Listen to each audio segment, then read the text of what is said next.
Right now, as you're listening to this, 92% of people who started a habit change this year have already quit. They're back where they started, maybe ashamed, definitely confused, wondering what's wrong with them. But here's what nobody told them, and what you're about to discover. The problem was never willpower. It was never discipline. It was the first 30 days. And your brain has a protocol for those 30 days. You just never learned it. Until now. Sarah knows this Monday feeling too well. It's 6:47 a.m. Her alarm didn't just wake her, it judged her. This is her 19th Monday. The 19th time she's promised herself, this time will be different. 19 times she said no to the office donuts, yes to becoming the person she knows she could be. And 18 times before she's failed, she sits on the edge of her bed, phone already glowing in her hand, the Instagram fitness accounts, the before and after transformations, the confident women who seem to have it all figured out. And there she is, 34 years old, single mom, carrying 15 years of failed diets like invisible weight. What's wrong with me? She whispers to the dark room. Nothing, Sarah. Absolutely nothing, but nobody ever told you what we're about to unpack together. You've been lied to your entire life about how habit change works. You've been sold motivation. You've been told willpower is a muscle you can strengthen. You've been promised that if you just want it badly enough, you'll make it happen. Every single one of those promises set you up to fail. Here's the truth that changes everything. Habit formation is a biological process with a timeline. Not a motivational challenge, not a character test, a biological timeline that happens in your brain, whether you're aware of it or not. That timeline has 4 distinct phases across 30 days, each with its own neurological challenges, its own failure points, and its own survival strategies. Most people never learn this timeline. They experience it blindly. They hit week 2 and think they're uniquely weak. They don't realize that 67% of people quit in week 2, not because they're failures, because their brain's control center is exhausted and nobody gave them the emergency protocol. Think about that. 67% in the same week. That's not coincidence. That's biology. And once you understand the biology, failure becomes impossible. Let me show you something that might change how you see yourself forever. When researchers study habit formation through brain imaging, they watch 2 specific regions duke it out over those 30 days. Your prefrontal cortex, that's the executive function center sitting right behind your forehead, starts off doing all the heavy lifting. It's consciously controlling every decision. Don't eat the donut. Go to the gym. Put down the phone. This conscious control feels like effort because it is effort. Your prefrontal cortex is burning fuel like crazy, making thousands of micro decisions every hour. And here's what nobody tells you. It was never designed to do this forever. It's designed to do it for just long enough. Long enough for the second region, your basal ganglia, deep in the center of your brain, to learn the pattern, to encode it, to make it automatic. The basal ganglia is your habit storage system. It's efficient. It's powerful. It doesn't get tired, but it needs time to learn. How much time? 30 days, with a very specific progression that happens week by week. And Sarah has no idea that her brain is actually capable of making this automatic. She thinks it's supposed to feel like effort forever. She thinks the Instagram fitness women have some superpower she doesn't have. She doesn't realize they simply survived the 30-day protocol. Most people don't, but you're going to. Let's talk about what actually happens in those first 30 days. Not the motivation myth version, the neuroscience version. Because once you see the map, you can't get lost anymore. Week 1, the honeymoon phase. This is where you are right now if you're starting fresh. Week 1 feels good. It feels possible. You're running on what researchers call novelty dopamine. Your brain is literally getting high on the idea of change. Your prefrontal cortex is fully engaged. You're making conscious decisions. You're proud of yourself. Every time you make the right choice, you get a little hit of satisfaction. I did it. I resisted. I chose differently. Here's what's happening in your brain. Your prefrontal cortex is actively suppressing old patterns while executing new ones. It's working hard, but it has the energy. Think of it like sprinting. You can sprint for a while. It feels intense but manageable. The mistake most people make in week 1 is thinking this feeling will last. They think, oh, this isn't so hard. I've got this. They start adding more habits. They get ambitious. They post on social media about their transformation journey. And then week 2 arrives. In week 1, your environment still supports you. Your motivation is high. Your identity hasn't been challenged yet. You're living in the gap between who you were and who you're becoming. That gap feels electric with possibility. Average people use week 1 to go all in. They change everything at once. They rely entirely on motivation. Elite habit builders use week 1 differently. They use it to build systems, to modify their environment, to practice the recovery protocol before they even need it. Because they know week 1 is the easy part. The question isn't whether you can succeed in week 1. The question is whether you're preparing for week 2. Sarah's first week always goes perfectly, always. She preps her meals on Sunday. She packs her gym bag. She feels like a different person already. Her co-workers notice. You're glowing, they say, and she is, because novelty dopamine is real. But here's what she doesn't know. Her prefrontal cortex is already starting to fatigue. By day 5, by day 6, the conscious effort is taking more energy than day 1. She doesn't notice it yet because she's still riding the high. But her brain is starting to send signals. This is hard. This requires resources. Are we sure we need to do this? Most people interpret these signals as personal weakness. I'm already getting tired. What's wrong with me? But it's not weakness. It's biology. Your prefrontal cortex is not designed for sustained conscious effort. It's designed to hand off to automation as quickly as possible. That handoff takes time. And in that time, you need a protocol. The real science of why you fail. Let me tell you something that might make you angry at first, then relieved. You were set up to fail. The self-help industry has been selling you a lie for decades. They've told you that lasting change requires more motivation, stronger willpower, deeper commitment, better discipline.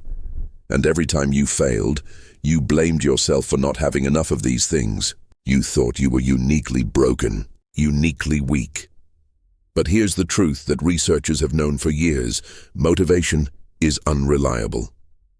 Willpower is a limited resource, and discipline without protocol is just suffering.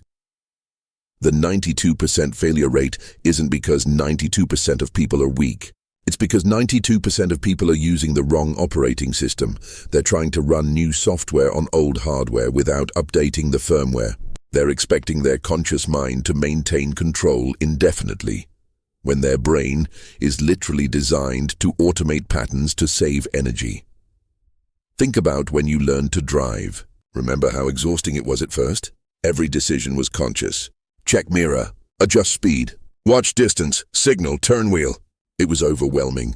You couldn't even have a conversation while driving. But now, you drive home and sometimes don't even remember the journey. Your basal ganglia took over. Driving became automatic. Not because you have more willpower than you did as a teenager, but because your brain encoded the pattern. The same process happens with any habit. Any behavior you repeat consistently in the same context, in the same sequence, for long enough, will become automatic. Will transfer from effortful conscious control to efficient automatic storage. The question is never, can you build this habit? The question is, can you survive the 30-day transfer period? And the answer is yes, if you have the protocol. The protocol. Your 30-day roadmap. Here's what nobody tells you when you start. Each week of the first 30 days has its own personality, its own challenges, its own neurological landscape. Week 1, as we discussed, is the honeymoon. Your prefrontal cortex is engaged but not yet exhausted. This is your preparation week, not your achievement week. Your preparation week, week 2, is hell. It's the crisis week. It's when your prefrontal cortex is depleted. Your basal ganglia hasn't taken over yet, and you're in neurological no man's land. This is where 67% of people quit. Not because they're weak, because they don't have the emergency protocols. Week 3 is where magic starts to happen. Your basal ganglia is beginning to encode the pattern. You start feeling the first whispers of automation. It's not effortless yet, but it's less effortful. You're not sprinting anymore. You're jogging. Week 4 is consolidation. Your habit is becoming your new normal. Your identity is shifting. You're not the person trying to do the thing anymore. You're becoming the person who does the thing. But here's the critical insight that changes everything. You cannot skip weeks. You cannot rush the biology. You cannot motivate your way through week 2. You need specific strategies for specific weeks. Average people treat all 30 days the same. They rely on willpower from day 1 to day 30. They quit when willpower inevitably runs out. Elite habit builders know each week is a different game with different rules. They adjust their strategy as their brain adjusts its involvement. What makes you different? This time, Sarah doesn't know this yet, but this book is going to change her life. Not because it's going to give her more willpower, not because it's going to motivate her harder, but because it's going to give her the map. She's going to learn that week 2 isn't a test of her character. It's a predictable biological phase with specific counter-strategies. She's going to learn that when she relapses, and she will because everyone does, it's not defeat. It's data. She's going to learn about the 12 self-sabotage patterns that have derailed her 18 times. And more importantly, she's going to learn the 12 counter-strategies. But most importantly, she's going to learn this. She's not broken. She's not uniquely flawed. She's not weak-willed. She's untrained, and training is what we're about to do together. See, the beautiful thing about understanding the neuroscience is that it removes shame from the equation. Shame is what happens when you think failure is about character. When you understand failure is about protocol, shame dissolves. Your brain is doing exactly what it's supposed to do. It's trying to conserve energy. It's resisting change because change is metabolically expensive. It's pulling you back toward familiar patterns because familiar patterns are efficient. This is not a bug. This is a feature. This is your brain trying to keep you alive. The protocol we're going to build together doesn't fight against your brain. It works with your brain. It respects the biology while hacking the timeline. The first truth you need to internalize right now, sitting where you are listening to this, I need you to absorb something fundamental. The version of you that keeps starting and quitting isn't the real you. That's just the you without a protocol. The real you, the unbreakable you, is already there, already complete, already capable. You just need to remove the obstacles between current you and that version. And those obstacles aren't character flaws. They're knowledge gaps. You don't know how to survive week 2. You don't know which self-sabotage pattern is your primary one. You don't know how to build a social fortress that makes success inevitable. You don't know the 24-hour relapse recovery protocol, but you're about to learn all of it. Marcus, a software developer, 29 years old, has started exercise programs 23 times. 23 times he's failed. He knows logically what to do. He's read the books. He's watched the videos. He's not stupid. He's not lazy. He just didn't know about week 2. Jessica, a 41-year-old teacher with 2 kids, has been trying to break her phone addiction for 3 years. She feels like she's missing her own life. She's tried app blockers, willpower, putting her phone in another room. She didn't know about the emotional core method. She just thought she lacked self-control. None of these people lack anything. They lack information, and information is what this audiobook provides. Your Week 1 mission. Since we're building this together, let me give you your Week 1 mission right now. Week 1 is not about perfecting the habit. It's about installing the support systems that will carry you through week 2. Your mission. Identify your environmental triggers. Every habit happens in a context. Where are you when the old behavior happens? What time is it? What emotional state are you in? Who are you with? What just happened before? Write this down. Make it visible, because in week 2, when your prefrontal cortex is exhausted, you won't be able to rely on willpower. You'll need to rely on environment, and week 1 is when you modify that environment. Average people spend week 1 practicing the habit. Elite habit builders spend week 1 removing obstacles and installing support systems. Which one are you going to be? What's coming next? Here's what you need to know about the journey ahead. This isn't a motivation book. This is a protocol book. I'm not here to pump you up. I'm here to show you the map, give you the coordinates, and teach you what to do at each phase. Some of what you're about to learn will surprise you. Some will contradict everything you've been told. That's okay. We're not doing what everyone else does. We're doing what actually works. In the next section, we're diving deep into week 1 setup. Then we're going into the trenches of week 2. I'm going to walk you through all 12 self-sabotage patterns. You're going to see yourself in at least 3 of them, probably more. And for each one, I'm going to give you the exact counter strategy. But before we go there, I need you to make a commitment to yourself. Not a commitment to never fail. Not a commitment to be perfect. A commitment to stay curious instead of ashamed. To treat relapse as data. To trust the protocol even when your brain is screaming at you to quit. Sarah made that commitment on Monday 19. She didn't know it would be different this time. She thought it was just another Monday. Just another attempt, but this time she had the protocol, and everything changed. Your Monday is today, right now, this moment, and it's going to be different. Because now you know something the 92% don't know. The first 30 days have a map, and you're holding it. Now let me show you exactly how to set up week 1, so that when the crisis week hits, you're ready. Section 1. The week 1 setup protocol, building your foundation. Week 1 isn't about perfecting the habit. It's about installing the systems that will carry you through week 2. Average people use week 1 to prove themselves. Elite habit builders use week 1 to prepare themselves. Let me show you exactly how to set up your first 7 days, your first 24 hours. The foundation day. 1 is not about going all in.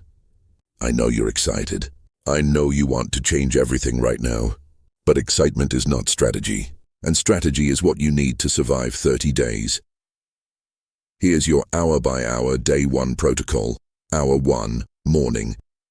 Wake up and do the absolute minimum version of your habit. Not the full version, the minimum. If your habit is running for 30 minutes, run for 5. If it's eating healthy all day, make 1 healthy breakfast choice. Why? Because you're not building the habit yet. You're building the neural association between morning and I do the thing. Sarah does this perfectly on her day 1. She doesn't meal prep for the entire week. She doesn't throw out all the junk food. She makes 1 choice. Eggs instead of a muffin for breakfast. That's it. 1 choice. Her brain registers morning. Healthy choice. This is what we do now. Hour 4, mid-morning, environmental audit time. Walk through your space, your home, your car, your office. Identify every trigger for your old habit. The candy jar on your desk, the cookies in your pantry, the phone charger by your bed. You're not removing everything yet. You're just seeing, just noticing. Write down what you find. Trigger, phone by bed. Old habit, scroll for 30 minutes before sleep. New habit goal, read instead. This awareness is power. In week 2, when your willpower is depleted, you won't remember where the triggers are. But if you mapped them now, you can avoid them then. Hour 8, afternoon, identity priming. Start talking to yourself differently. Not out loud if that feels weird, but in your head. Change the language. Stop saying, I'm trying to become a runner. Start saying, I'm someone who runs. Stop saying, I want to be healthy. Start saying, I make healthy choices. Marcus spends his first afternoon writing this down. I am a runner. Running is what I do. I'm the person who shows up for myself. It feels fake at first, like he's lying to himself. But he says it anyway, because identity follows behavior, and behavior follows identity statements. Hour 12, evening. Set your week 1 measurement. But here's the critical part. Measure the right thing. Don't measure outcomes. Measure process. Wrong measurements. Lost 2 pounds. Ran 3 miles. Right measurements. Showed up 1 day. Did the minimum version. Kept the pattern alive. Your only metric for week 1 is, did I do any version of the habit? Yes or no, that's it. You're not tracking performance. You're tracking presence. Hour 24, night, micro celebration. This feels silly. Do it anyway. You showed up for day 1. That matters. Most people don't make it past day 3. You're already ahead. Tell yourself out loud, I did it. Day 1 complete. I'm building something. This isn't ego. This is dopamine. Your brain needs positive reinforcement to want to continue. Give it that reinforcement intentionally. The environmental audit. Room by room habit. Design day 2 or 3. You're going to do a deep environmental redesign, not a total life overhaul. Strategic modifications that make the right choice easier and the wrong choice harder. Kitchen dining area. Remove trigger foods. Not hide them. Remove them. If that feels too extreme, put them in opaque containers in the back of the highest cabinet. Make accessing them require effort, time, and a step stool. Put healthy options at eye level. Pre-cut vegetables in clear containers in the front of the fridge. Fruit in a bowl on the counter. Make the healthy choice the path of least resistance. Bedroom. If your habit involves morning routines, set up your bedroom for success. Lay out workout clothes the night before. Put your running shoes by the door. Set your coffee maker on a timer so the smell wakes you up. If your habit involves evening routines, remove screens from the bedroom. Buy an actual alarm clock. Charge your phone in another room. Jessica removes the phone charger from her nightstand on day 3. Buys a $15 alarm clock. Her phone now lives in the kitchen after 9 p.m. This one change transforms her evenings. Workspace. Remove distraction triggers. Install website blockers. Put your phone in a drawer. Create physical barriers between you and interruption. Marcus installs Freedom app on day 2. Blocks Reddit and Twitter during work hours. Not because he lacks discipline, because he's designing an environment where focus is the default. The too much too soon trap. Here's the mistake that kills most week 1 setups. Ambition. You feel good, you feel motivated, so you decide to change everything at once. I'm going to exercise every day, eat perfectly, meditate, journal, read for an hour, learn Spanish, and quit social media. By day 5, you're drowning. By day 10, you've quit everything. The rule for week 1, one habit, 1, that's it. Master one before adding another. But which one? The one that creates the most positive cascade effects. Want to exercise, eat healthy, and sleep better? Start with sleep. Sleep affects everything else. Want to be more productive, focused, and creative? Start with morning routine. How you start the day affects the whole day. Want to reduce anxiety, increase presence, and improve relationships? Start with phone boundaries. Digital distraction affects everything. Choose the keystone habit, the one that makes other habits easier. Do only that one for 30 days. Marcus wants to exercise, eat better, and read more. He chooses exercise, because when he exercises in the morning, he makes better food choices all day. Exercise is his keystone, one habit, 30 days. Then add the next one. The week 1 daily checklist. Print this. Put it somewhere visible. Check it every day for 7 days. Did I do any version of the habit today? Even 10% counts. Did I notice my triggers without judgment? Did I use identity language? I am, not I'm trying. Did I avoid adding new habits? Did I celebrate today's micro-win? Did I prepare tomorrow's environment? Did I remind myself that week 2 is coming and that's okay? That's it. 7 questions. If you can answer yes to most of them, you're setting yourself up perfectly. Common week 1. Overconfidence mistakes stake. 1. This is easier than I thought. I don't need all these protocols. Reality. It's easier because your prefrontal cortex isn't depleted yet. By day 8, you'll need every protocol you installed now. Mistake 2. I'll just rely on motivation. I feel so motivated. Reality. Motivation is highest in week 1. It will disappear by week 2. Build systems now while you have the energy. Mistake 3. I'm going to tell everyone about this transformation. Reality. Declaring publicly in week 1 creates pressure that backfires in week 2. Wait until day 15 to share widely. Tell one trusted person for now. Mistake 4. I'm going to level up the intensity. Reality. Week 1 is for pattern establishment, not performance improvement. Keep intensity moderate. You can increase after day 30. Sarah's week 1 blueprint. Let me show you what Sarah's week 1 actually looked like. Day 1. 1. Healthy breakfast. Environmental audit done. Identity statement written. Day 2. Healthy breakfast again. Kitchen reorganized. Trigger foods moved. Day 3. 3 healthy meals felt easy. Resisted urge to add exercise 2. Day 4. 2 healthy meals, 1 slip. Used it as data, not shame. Identified loneliness trigger. Day 5. Back to 3 healthy meals. Told her best friend about her goal. Day 6. Healthy eating, plus noticed she had more energy. Celebrated this win. Day 7. Week 1 complete. Reviewed checklist. Prepared mentally for week 2. Notice what she didn't do. She didn't go to the gym. She didn't start meditating. She didn't overhaul her entire life. She focused on 1 habit. She built the foundation. She prepared for the crisis week. That's how you set up week 1. Not with intensity. With intelligence. Not with motivation. With systems. Not with perfection. With preparation. Because week 2 is coming. And when it arrives, you'll be ready. Chapter 2. Surviving. Week 2. When your brain fights back. Week 2 doesn't announce itself. It doesn't send a warning. You wake up on day 8 or day 9 and something feels off. The habit that felt exciting last week now feels like a chore. The motivation that carried you through the first 7 days has evaporated. And you start thinking, maybe I'm just not cut out for this. Here's the truth nobody tells you. 67% of people quit in week 2. Not because they're weak.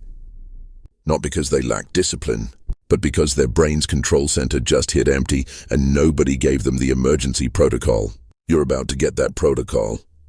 Marcus knows this feeling intimately. Day 10, Tuesday morning.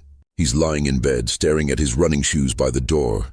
Those same shoes that felt like symbols of transformation last week now look like instruments of torture. He's supposed to run. He committed to running every morning. He posted about it on Instagram. He told his co-workers, but right now, every cell in his body is screaming a simple message: don't. This is his 24th attempt at building an exercise habit. 24 times he started, 23 times he's quit.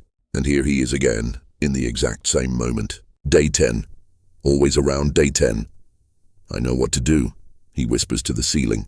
I just can't do it. He's just in week 2, and week 2 is where knowledge meets neurology, and neurology wins. Here's what's happening in Marcus's brain right now, and what's happening in yours if you're in week 2. Your prefrontal cortex has been working overtime for 9 days straight, making conscious decisions, overriding impulses, suppressing old patterns, executing new ones, and it's exhausted. Think about your phone battery. When it's at 100%, you use it freely. You stream videos, play games, browse endlessly. But when it hits 20%, you go into conservation mode. You close apps. You dim the screen. You protect what's left. Your prefrontal cortex just hit 20%, and it's going into conservation mode. But here's the cruel irony. Your basal ganglia, that automatic habit system, hasn't learned the new pattern yet. It takes roughly 14 to 21 days for the basal ganglia to start encoding a behavior as automatic.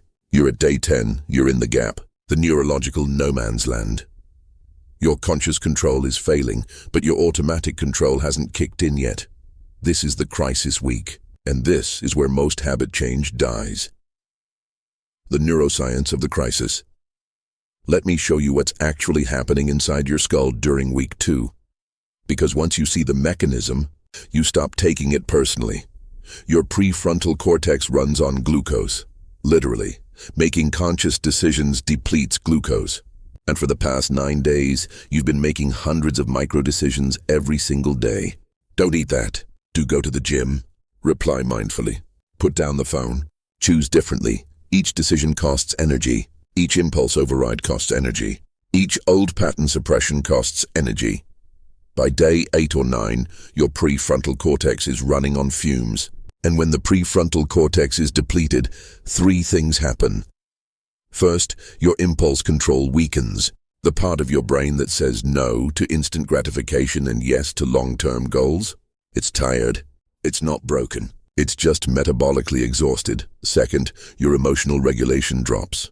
You feel more irritable, more sensitive, more reactive. Little things that wouldn't normally bother you become overwhelming. This isn't you being difficult. This is prefrontal fatigue. Third, your old habits start calling louder. Because here's the thing about your basal ganglia. It already has patterns stored. Efficient automatic patterns. And those patterns don't require conscious effort. They don't deplete glucose. They just run. So your brain, trying to conserve energy, starts whispering, remember how easy the old way was? Remember how good it felt? Just this once. Just to recover. Just for today. This is not weakness. This is your brain doing exactly what it evolved to do. Optimize for efficiency. The average person interprets this as personal failure. What's wrong with me? Why is this so hard? Elite habit builders recognize this as a predictable biological phase. Oh, this is week 2. My prefrontal cortex is depleted. Time to switch to emergency protocols. Which one are you going to be? The 12 self-sabotage patterns and how to counter each one. Here's what makes week 2 especially treacherous. Your depleted prefrontal cortex doesn't just make you tired. It activates specific self-sabotage patterns, psychological defense mechanisms that your brain uses to justify quitting. Most people experience at least 3 of these patterns. Some experience all 12. The key is recognizing them not as truth, but as predictable neural scripts. And every script has a counter-script. Pattern 1. Perfectionism. If I can't do it perfectly, why bother? Marcus hits this one every single time. Day 10, he missed his alarm. Woke up 20 minutes late. In his mind, the run is ruined. The day is ruined. The whole attempt is ruined. All or nothing thinking. Here's what's happening. Perfectionism is how your brain tries to give you permission to quit. You already failed by waking up late. Might as well quit entirely. Start fresh on Monday. The counter strategy. Done is better than perfect. Done keeps the neural pathway warm. Run for 10 minutes instead of 30. 10 minutes won't give you fitness gains, but it will give you pattern reinforcement. And pattern reinforcement is what week 2 is actually about. Your goal in week 2 isn't excellence. It's survival. You're not trying to do the habit well. You're trying to keep the habit alive. Average people demand perfection in week 2. Elite habit builders demand presence. Pattern 2. All or nothing thinking. I already messed up today. Might as well give up completely. You were supposed to avoid sugar all day. You ate a cookie at 3 p.m. Your brain says, well, day's ruined. Might as well eat the whole box. This is called the what the hell effect in psychology research. One deviation becomes permission for total collapse. The counter strategy. The next decision is the only decision that matters. Not the last one. The next one. You ate a cookie. Okay, what are you choosing to eat next? That's the only relevant question. Think about it like this. If you're driving to a destination and you miss your exit, do you drive your car into a ditch because the trip is ruined? No, you take the next exit. You recalculate. You keep going. Pattern 3. Comfort zone retreat. This feels too uncomfortable. Maybe I'm not ready. Week 2 feels uncomfortable because it is uncomfortable. Your brain is rewiring. Neural pathways are forming. The old patterns are fighting for survival. This discomfort is not a warning sign. It's a progress sign. But your brain interprets discomfort as danger, and it wants you to return to the comfortable patterns, even if those patterns were making you miserable. The counter strategy. Discomfort is data, not danger. Ask yourself, is this harmful uncomfortable or growth uncomfortable? Harmful uncomfortable means injury, burnout, genuine danger. Growth uncomfortable means unfamiliar, challenging, effortful. Week 2 is growth uncomfortable, and growth requires discomfort. Average people avoid all discomfort. Elite habit builders distinguish between types of discomfort and lean into growth discomfort. Pattern 4. Social comparison. Everyone else makes this look easy. I must be broken. Jessica falls into this trap constantly. She scrolls Instagram and sees people who seem to have their lives perfectly together, who exercise effortlessly, who eat mindfully without struggle. What she doesn't see, their week 2, their failures, their struggles. Social media is a highlight reel, not a documentary. The counter strategy. Compare yourself to yourself yesterday, not to someone else's curated image. Are you 1% better than yesterday? That's the only metric that matters. Also, remember this. The people you're comparing yourself to either have already survived their week 2 or are faking it and will quit soon too. Pattern 5. Delayed gratification failure. I'm not seeing results fast enough. This is the cry of week 2. I've been doing this for 10 days and I'm not transformed yet. Your brain wants immediate rewards, but meaningful change operates on a different timeline. Here's what's actually happening by day 10. Your prefrontal cortex is depleted. That's why it feels hard. But your basal ganglia is starting to form the neural pathway. You can't see it. You can't feel it. But it's happening. The counter strategy. Celebrate process, not outcomes. You're not celebrating weight loss or muscle gain yet. You're celebrating I showed up today. That's the win.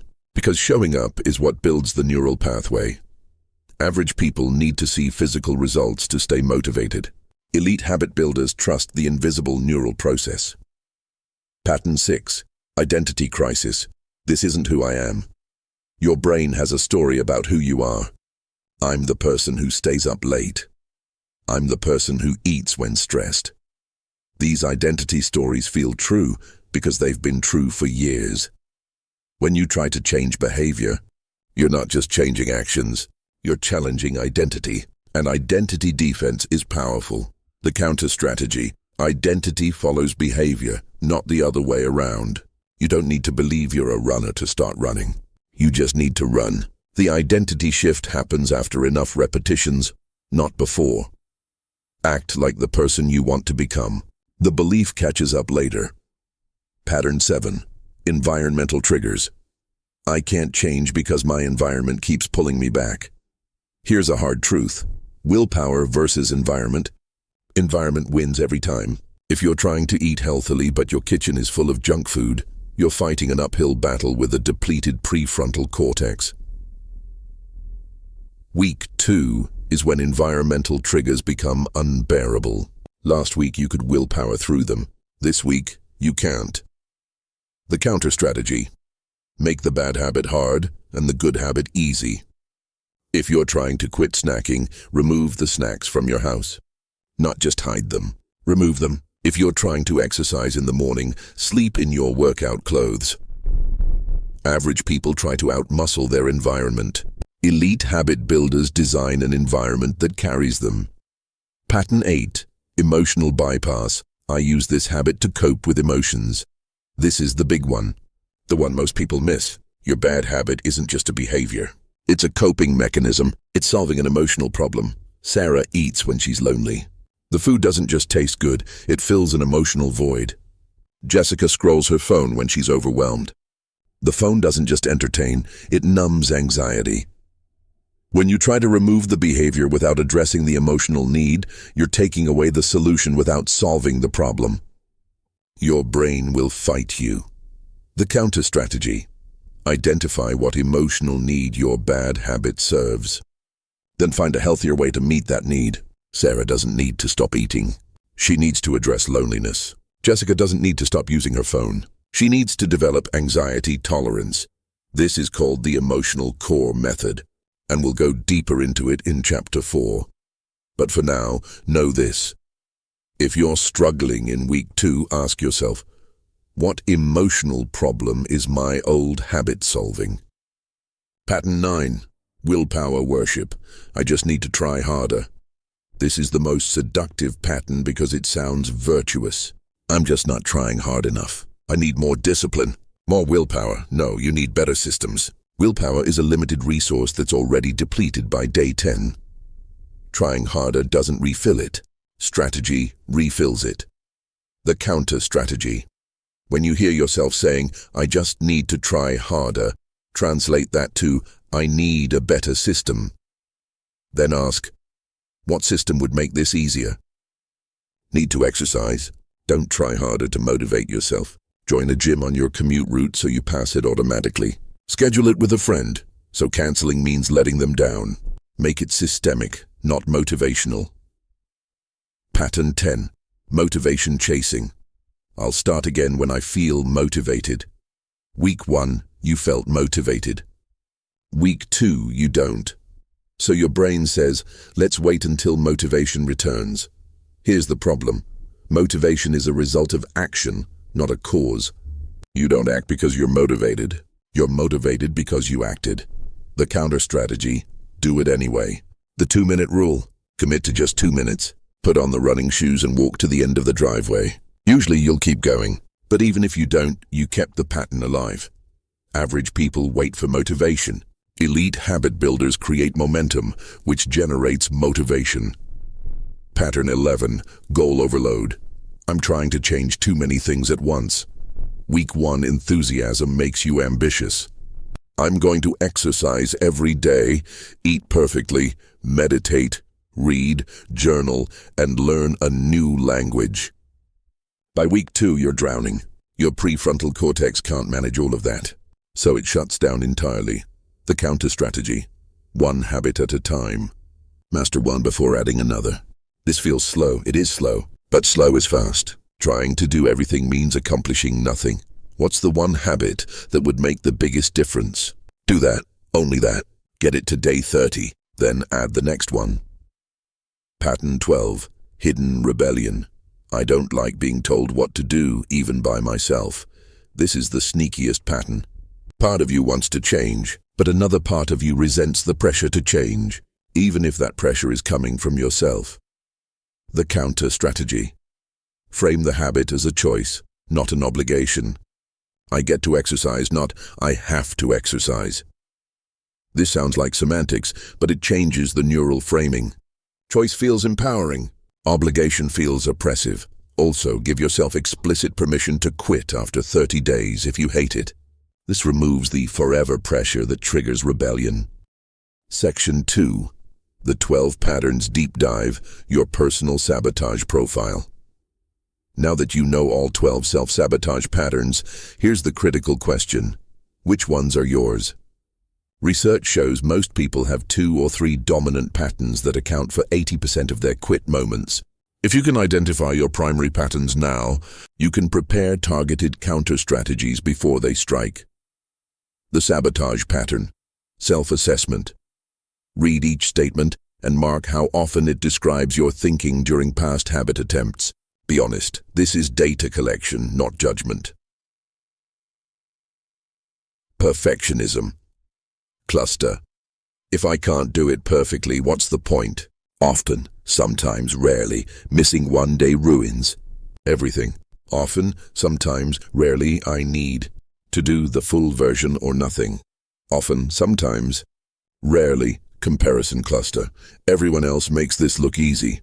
Often, sometimes and rarely, I must be uniquely broken if this is so hard for me. Often, sometimes, rarely. People on social media have it all figured out. Often, sometimes, rarely. Emotional cluster. I use this habit to cope with difficult feelings. Often, sometimes, rarely. When I'm stressed, lonely, anxious, I go back to old patterns. Often, sometimes, rarely. I don't know how to handle emotions without this coping mechanism. Often, sometimes, rarely. Control cluster. I hate being told what to do, even by myself. Often, sometimes, rarely. I resist structure and schedules. Often, sometimes, rarely. Part of me wants to rebel against my own goals. Often, sometimes, rarely. Count your often responses in each cluster. Your highest scoring cluster is your primary sabotage profile. This is the battlefield where week 2 will be won or lost. Marcus scores highest in perfectionism cluster. 5 often responses. That's his primary pattern. All or nothing thinking. If he can't run the full 30 minutes, he won't run at all. This is what's killed 23 previous attempts. Sarah scores highest in emotional cluster. She's not eating because she's hungry. She's eating because she's lonely. Until she addresses the emotions, she'll never break the eating pattern. Jessica scores highest in both emotional and control clusters. She uses her phone to numb anxiety, emotional, but she also resents feeling controlled by her own rules, rebellion. Double threat. The big 3. Deep dive on most common patterns. Let's go deeper on the 3 patterns that account for 70% of all habit failures. Deep dive 1. Perfectionism, the all-or-nothing death spiral. Perfectionism isn't about having high standards. It's about using impossible standards as an excuse to quit. Here's how it works in your brain. You set a standard. I'll run every morning at 6 a.m. for exactly 30 minutes. Day 8, you wake up at 6:15. In your mind, you've already failed. The day is ruined. The run is ruined. The whole attempt is ruined. This is your brain trying to protect you from the discomfort of imperfection by giving you permission to quit entirely. The perfectionism counter-strategy isn't lowering your standards.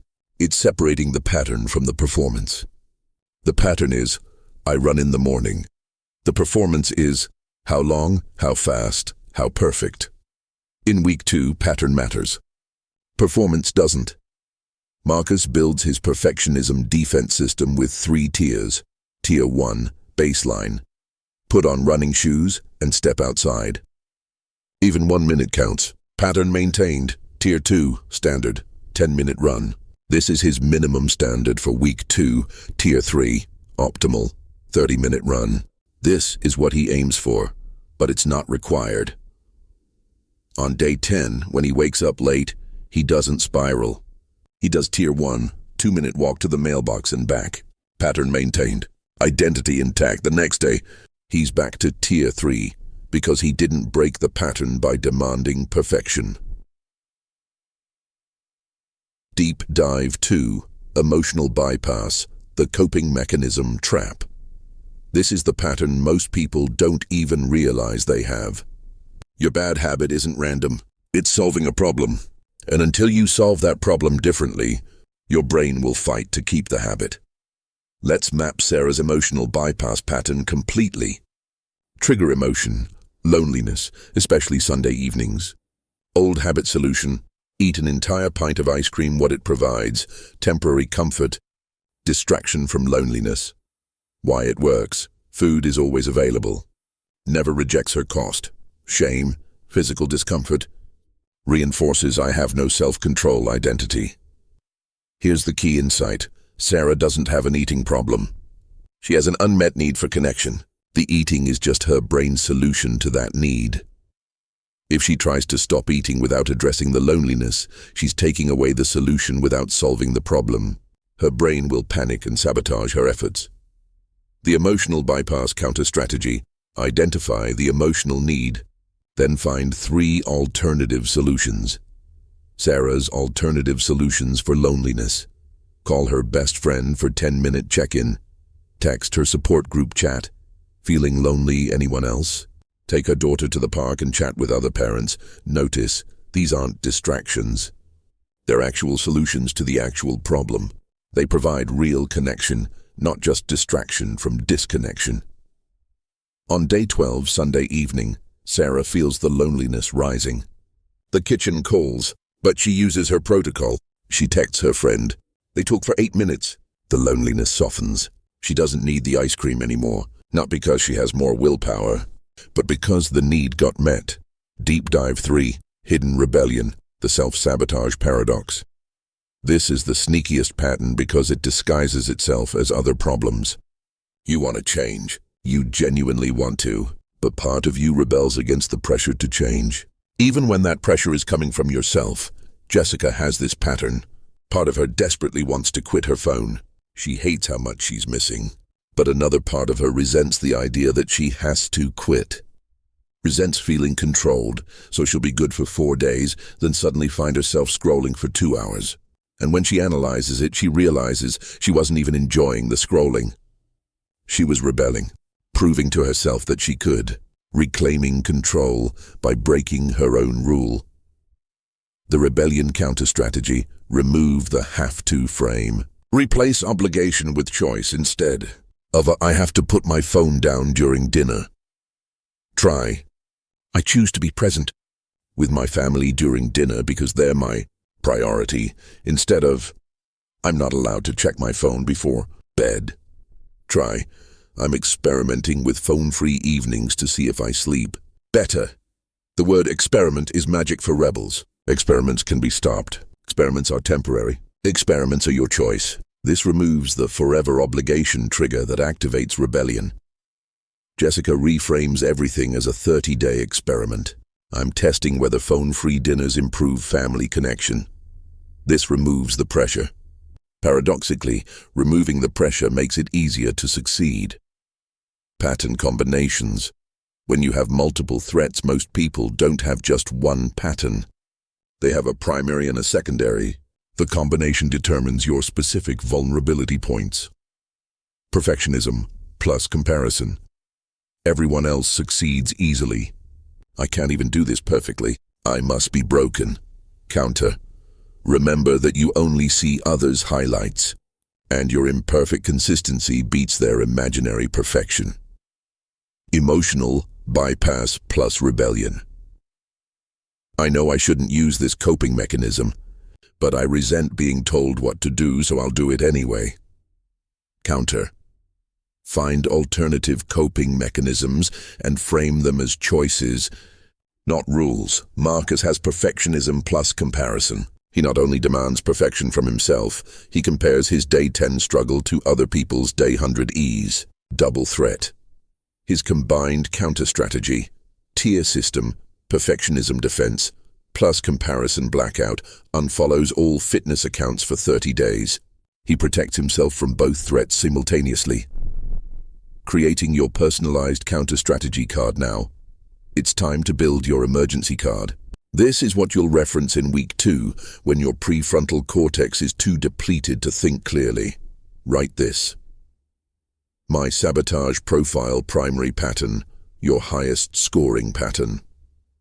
Secondary pattern, your second highest. When I feel the urge to quit, I'm probably experiencing pattern 1 trigger or pattern 2 trigger. My emergency response if pattern 1, specific counter strategy. If pattern 2, specific counter strategy. My week 2, mantra, short phrase that counters your primary pattern. Marcus's card, primary, perfectionism, secondary, social comparison. When I feel the urge to quit, I'm probably thinking not good enough or everyone else is better. Emergency response. If perfectionism, use tier 1 minimum, just put on shoes. If comparison, remember I'm comparing my day 10 to their day 100 week. 2 mantra, done is better than perfect. I'm building a pattern, not proving my worth. This card goes on your bathroom mirror, your phone lock screen, your dashboard, wherever you'll see it on day 10 when you need it most. The pattern diary technique final tool for week 2. Keep a pattern diary. Every day, take 60 seconds to answer 3 questions. Did I notice any sabotage pattern trying to activate today? Which ones? Did I use my counter strategy or did the pattern win? This creates meta-awareness. You start seeing the patterns as patterns, not as truth. You start catching them earlier, and earlier recognition means easier intervention. By day 14, you can see your patterns coming from a mile away. You're not surprised anymore. You're prepared. You're not fighting blind anymore. You know your enemy. You know their tactics. You know your defenses. Week 2 is still hard, but you're ready now. The week 2 emergency protocol, you know the 12 patterns now. You've probably recognized yourself in at least 3. That awareness alone changes the game, but awareness isn't enough when you're in the moment. When you're lying in bed, staring at the running shoes, feeling the pull to quit, you need an emergency protocol. Script. Something you can follow when your prefrontal cortex is too depleted to think clearly. Here it is. Memorize this. Use it when week 2 hits hardest. Step 1. Name the pattern. I'm experiencing pattern name. This is normal. This is week 2. 67% of people feel this right now. This is biology, not character. Step 2. Lower the bar. I don't need to do the full habit. I just need to do 2 minutes, just to keep the neural pathway warm, just to survive today. Step 3. Change the environment. What's one thing I can change right now to make the right choice easier? Put on the shoes. Put the phone in another room. Text a friend. Make the next right choice the path of least resistance. Step 4. Use the mantra. Done is better than perfect. Survival is the goal. I'm building a neural pathway, not proving my worth. Step 5. Celebrate the micro-win. Did you do even a tiny version of the habit? That's a win. Your brain needs that dopamine hit. Give yourself credit for showing up at all. Marcus uses this protocol on day 10. He names the pattern, "I'm in perfectionism and all or nothing thinking." He lowers the bar. "I'll just run to the end of the block." He changes the environment. He puts on the shoes before he can talk himself out of it. He runs to the end of the block. Then he keeps going, not because he found motivation, but because momentum carried him. He did a 10-minute run instead of his planned 30, and he celebrated it like he ran a marathon, because today, surviving week 2 is the marathon. What your brain is really saying. Here's something that might change how you hear your thoughts in week 2. That voice telling you to quit. It's not you. It's your basal ganglia defending its old patterns. Your basal ganglia doesn't want you to fail. It's trying to protect you. The old patterns are efficient. They're familiar. They've kept you alive this long. Why risk changing them? But that voice is operating on outdated information. It thinks comfort equals safety. It doesn't know that the old patterns, while comfortable, were making you miserable. So when you hear "just quit," translate that to, "My basal ganglia is scared of change and trying to pull me back to efficient but unhelpful patterns." When you hear "you're not cut out for this," translate, "My prefrontal cortex is depleted and my identity story is being challenged." When you hear "this isn't working," translate, "I can't see the neural changes happening invisibly in my brain, so my brain is assuming nothing is happening." These translations remove the personal sting. It's not you failing. It's predictable neurological resistance during the transfer period. The light at the end of the tunnel. Here's what I need you to know before we move forward. If you survive week 2, everything changes. Everything. Week 3 is when the basal ganglia starts to take over. Week 3 is when you start feeling the whispers of automation. Week 3 is when the habit starts feeling less like a battle and more like a routine. But you have to survive week 2 to get there. Sarah survives week 2 by lowering the bar. She doesn't meal prep perfectly. She just makes one healthy choice per meal. That's it. One choice, and it's enough. Marcus survives week 2 by running for just 10 minutes on the hardest days. Some days he runs longer, but 10 minutes is his floor, his non-negotiable minimum, and 10 minutes keeps the pathway alive. Jessica survives week 2 by using the emergency protocol every single day, some days multiple times, and slowly, the pull of the phone weakens. Not because she's getting more willpower, but because her brain is starting to rewire. Week 2 is survivable, not because you're strong, but because you have the protocol. The 67% who quit don't have the protocol. They think week 2 is a test of their character. They think if it feels this hard, they must not be meant to succeed. But you know better now. Week 2 is not a test. It's a phase, a predictable, temporary, survivable phase. And on the other side of week 2, that's where the real magic begins. But first, you need to understand the 72 hours that change everything. Section 3. The breakthrough window. Days 14-17 biology. Days 14 through 17. The breakthrough window. This is when your brain makes the decision to either automate the new pattern or reject it completely. Most people experience this transition unconsciously and miss the significance. But when you know what's happening, when you can recognize the biological shifts in real time, you can nurture the breakthrough instead of accidentally sabotaging it. The neuroscience of the breakthrough window. Here's what's been building invisibly since day 1. Every time you've performed your new habit, you've activated a specific sequence of neurons. These neurons have been firing together repeatedly. By day 14, your brain has collected enough data. It's seen this pattern repeat approximately 14 times. And 14 repetitions is the threshold where your basal ganglia says, "Okay, I recognize this. This seems important. I should probably start encoding this." This is when the neurological handoff begins. But here's what makes days 14 through 17 so delicate. The handoff isn't instant. It's gradual. Your prefrontal cortex is still involved. Your basal ganglia is still learning. You're in transition, and transition states are inherently unstable. Think of it like handing off a baton in a relay race. There's a moment where both runners are holding the baton. If they mess up the handoff, the baton drops. Race over. Days 14 through 17 are that handoff moment. Both brain systems are active. Both are involved. Get it right, and the baton transfers smoothly. Get it wrong, and you drop the pattern completely. What the breakthrough actually feels like.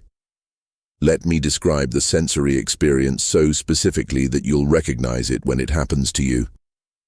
Physical sensations. You'll notice your body moving before your brain fully decides. On day 15, Marcus wakes up and realizes his legs are already swinging out of bed before he's consciously decided to run. Not because he's on autopilot yet, but because the initial impulse is coming from a different place. It feels like, wait, when did I decide to do this? You'll notice less physical resistance. The habit still requires effort, but the effort is different. Week 1 felt like pushing a boulder uphill. Week 2 felt like holding the boulder to keep it from rolling back down. Day 15 feels like the boulder is on flat ground. You're still pushing, but it's not fighting gravity anymore. Emotional sensations. You'll experience moments of surprising ease, followed by moments of sudden resistance. This is your two brain systems taking turns. One moment, your basal ganglia is driving and it feels effortless. The next moment, your prefrontal cortex takes back control because it doesn't trust the new system yet. And suddenly it feels hard again. Jessica describes it perfectly on day 16. It's like my brain is flickering between two channels. One channel is easy, one channel is hard. I can feel it switching back and forth. This flickering is normal. This is the handoff happening in real time. Don't panic when the hard channel activates. Just notice it. Cognitive sensations. You'll catch yourself doing the habit without the usual internal negotiation. Sarah on day 17 walks past the cookie aisle in the grocery store and doesn't feel the pull. Not because she's using willpower, but because her brain didn't flag it as relevant anymore. She stops in the middle of the store and thinks, wait, I didn't even think about those cookies. I've thought about those cookies every single shopping trip for 15 years. That's her basal ganglia taking over the grocery shopping routine. It's learned. Grocery store. We get healthy food. Cookies aren't part of the program. Why some people break through early and others late. If you're on day 14 and not feeling the breakthrough yet, don't panic. The window is days 14 through 21 for most people. But individual variation exists. Factors that accelerate breakthrough, high consistency, same behavior, same time, same context, strong environmental cues. You've made the right choice, the path of least resistance. Previous successful habit building. Your basal ganglia has done this before. Lower stress levels. Stress keeps prefrontal cortex activated. Factors that delay breakthrough. Variable routine, different times, different contexts. High ongoing stress keeps prefrontal cortex in control. First major habit, your basal ganglia is learning how to learn. Complex habit, multiple steps, multiple decisions. Marcus hits his breakthrough on day 14. Why, he's been perfectly consistent. Same time, same route, same shoes. His basal ganglia has clear, clean data to encode. Sarah hits hers on day 17. Why later? Her habit is more complex. Healthy eating involves dozens of decisions per day, not one simple behavior. Her basal ganglia needs more time to encode all the micro-patterns. Jessica hits hers on day 16, middle of the range. Her habit is simple, phone boundaries, but her stress levels are high. High stress keeps her prefrontal cortex engaged longer. All three break through within the window. All three succeed. The timing doesn't matter. The window matters. The invisible progress phenomenon. Here's the cruelest part of the breakthrough window. The most significant changes are invisible. Your prefrontal cortex activity is decreasing. Can't see that. Your basal ganglia is encoding patterns. Can't see that. Physical structures are forming in your brain. Can't see that.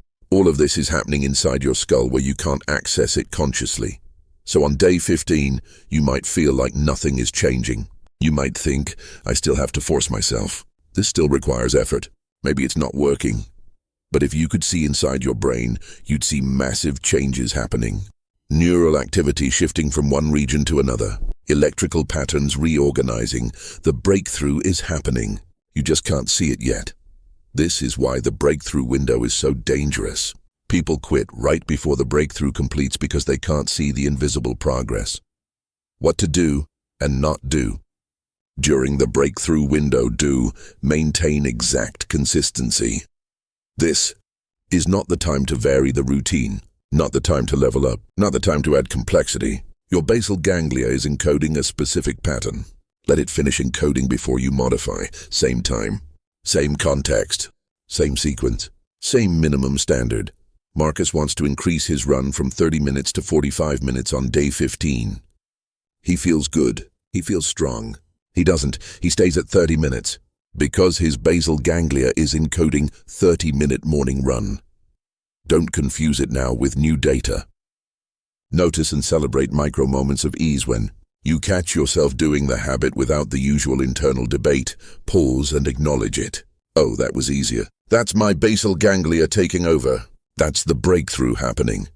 This recognition reinforces the neural pathway. It gives your brain positive feedback. It creates momentum. Don't add new habits. Your prefrontal cortex is still partially depleted from week 2. Your basal ganglia is focused on encoding this one pattern. Adding new habits now splits your brain's resources. Wait until day 30 to add anything new. Don't test the limits. Some people feel the breakthrough starting and immediately want to test it. Oh, I feel less pull toward my phone. Let me see if I can keep my phone next to me at dinner and not check it. No. Don't test. Don't challenge. Don't see how close you can get to the trigger without slipping. You're in the middle of the handoff. This is not the time for experiments. Don't assume you're done. The breakthrough window is the beginning of automation, not the completion. You're at 30–40% basal ganglia involvement. You need to get to 70–80% by day 30. Feeling easier doesn't mean unbreakable yet. Keep the protocols active. Jessica's day 16, breakthrough moment. Let me walk you through Jessica's breakthrough in detail so you know what to look for in your own experience. Day 16, Wednesday evening, dinner time. Her phone is in the kitchen drawer as usual. But tonight, something is different. She's sitting at the table with her husband and 2 kids. Her daughter is telling a story about school, and Jessica realizes 3 things simultaneously. First, she hasn't thought about her phone once since sitting down. Not once. Usually, even when the phone is put away, she's still thinking about it. But tonight, nothing. The phone doesn't exist in her awareness. Second, she's fully tracking her daughter's story, following the details, asking questions, laughing at the funny parts. She's not just pretending to listen while thinking about other things. She's actually here, actually present. Third, this doesn't feel like effort. Week 1, being phone-free at dinner felt like white-knuckling it. Week 2 felt like survival. But tonight, it feels normal, natural. Like this is just what she does. She excuses herself to the bathroom and looks in the mirror. Tears in her eyes, because she recognizes what's happening. Her brain is rewiring. The breakthrough is here. When she returns to the table, her 9-year-old daughter says, "Mom, you're smiling. You look happy."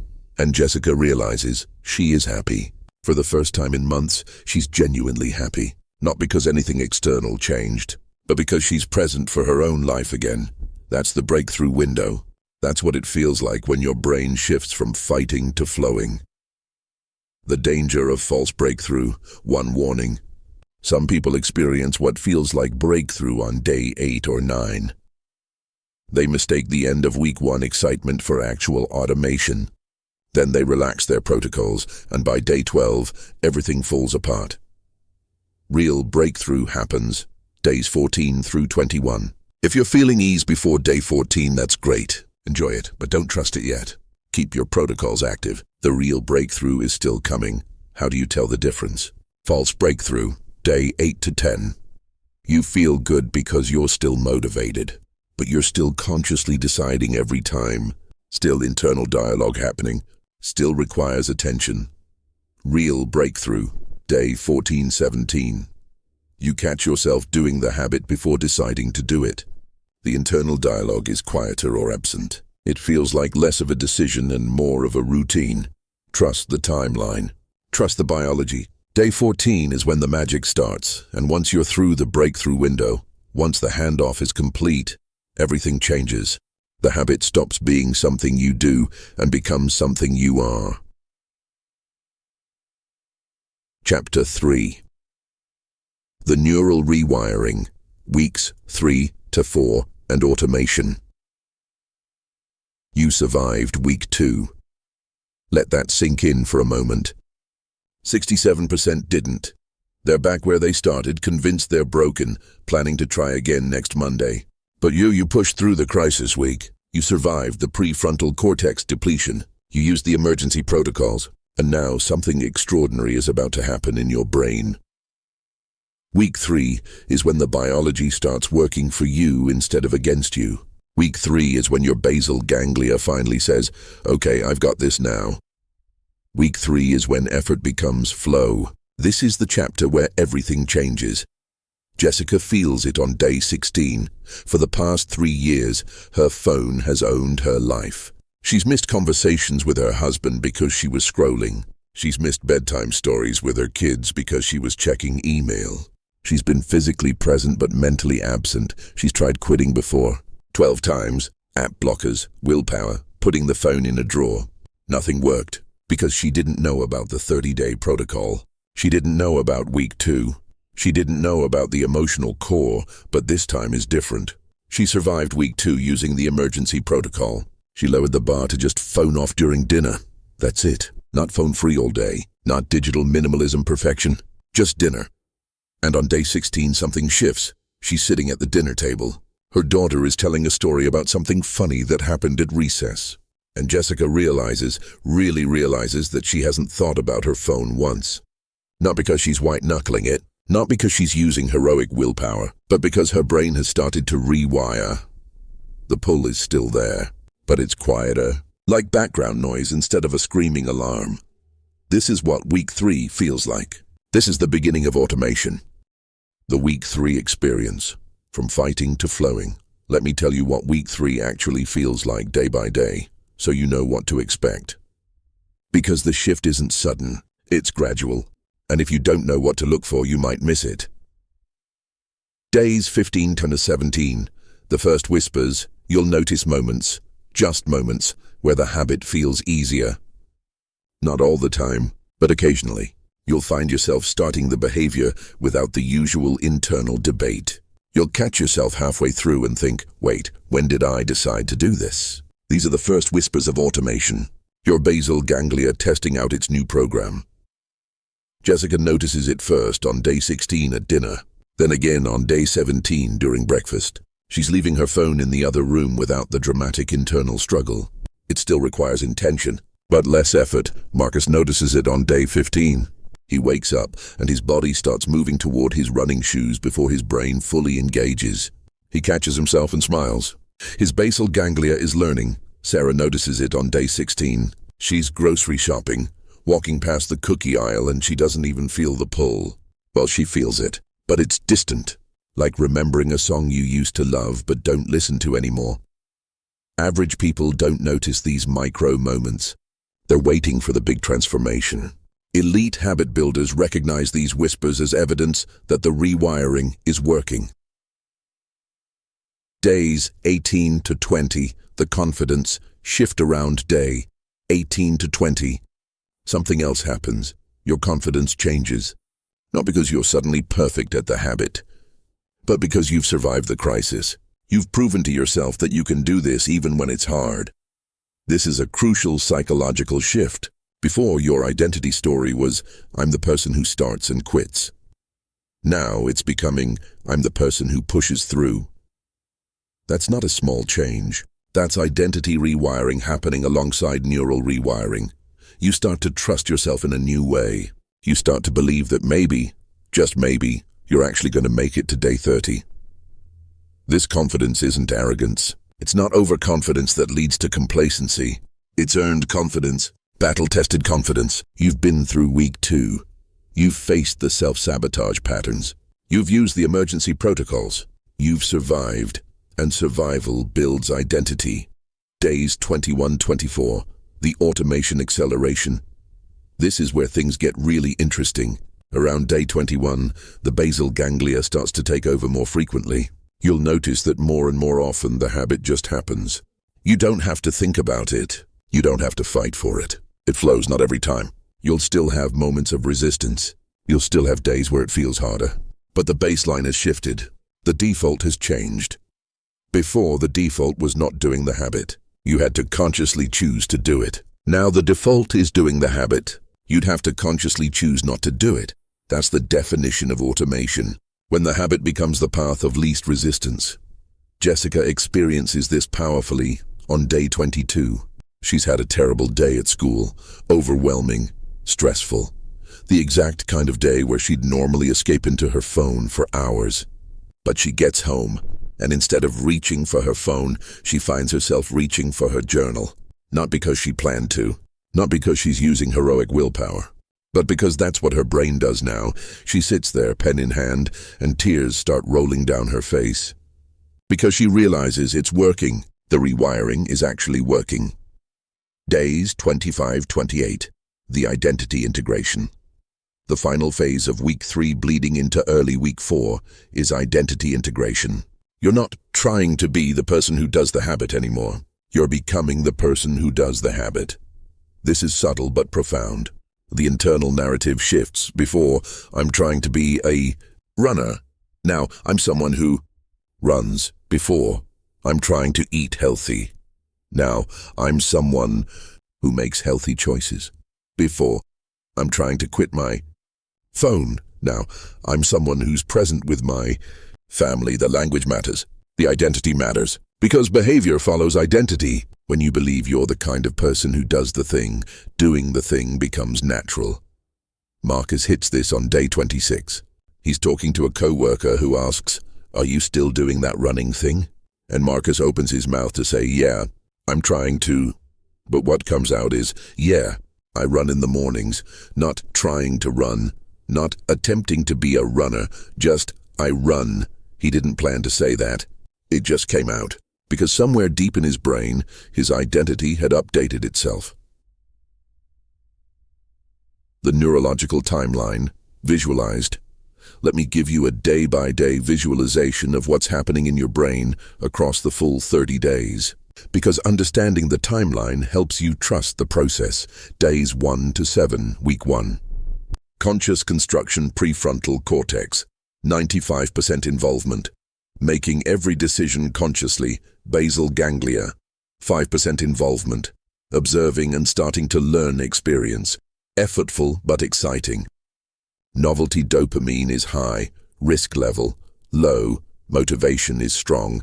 Days 8-14, week 2, the crisis. Valley prefrontal cortex, 90% involvement.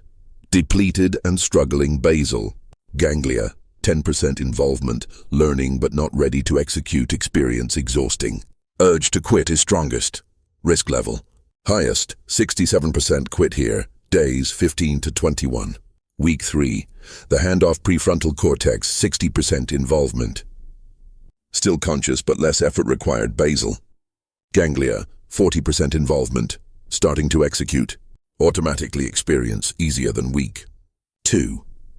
Moments of flow.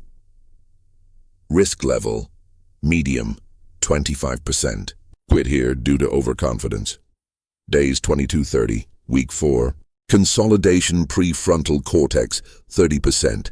Involvement, monitoring and adjusting basal ganglia, 70%.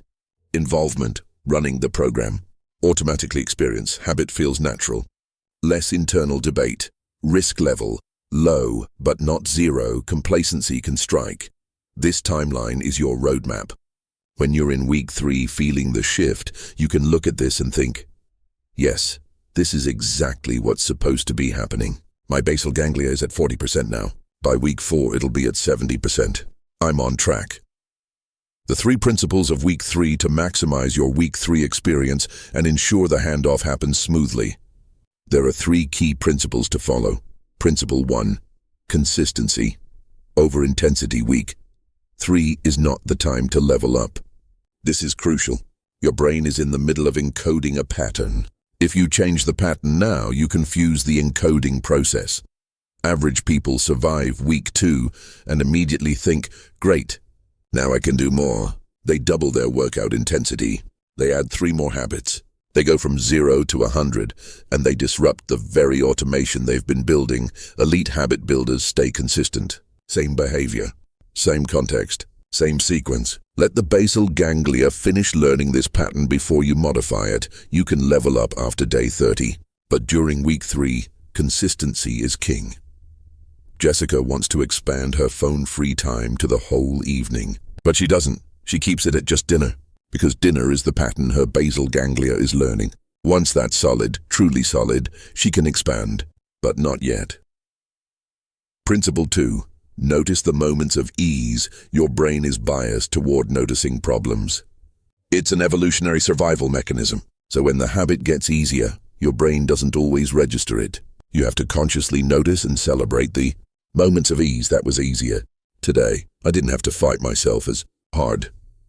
I found myself wanting to do it, noticing. These moments serves 2 purposes. First, it gives your brain positive feedback, which reinforces the new neural pathway. Second, it builds evidence for your new identity story. Marcus keeps a simple log, not detailed, just day 18, easier today. Day 20, barely thought about it. These notes become proof, evidence that the rewiring is real. Principle 3. Prepare for week 4. Complacency. Here's a trap many people fall into. Week 3 feels so much better than week 2 that they assume they're done.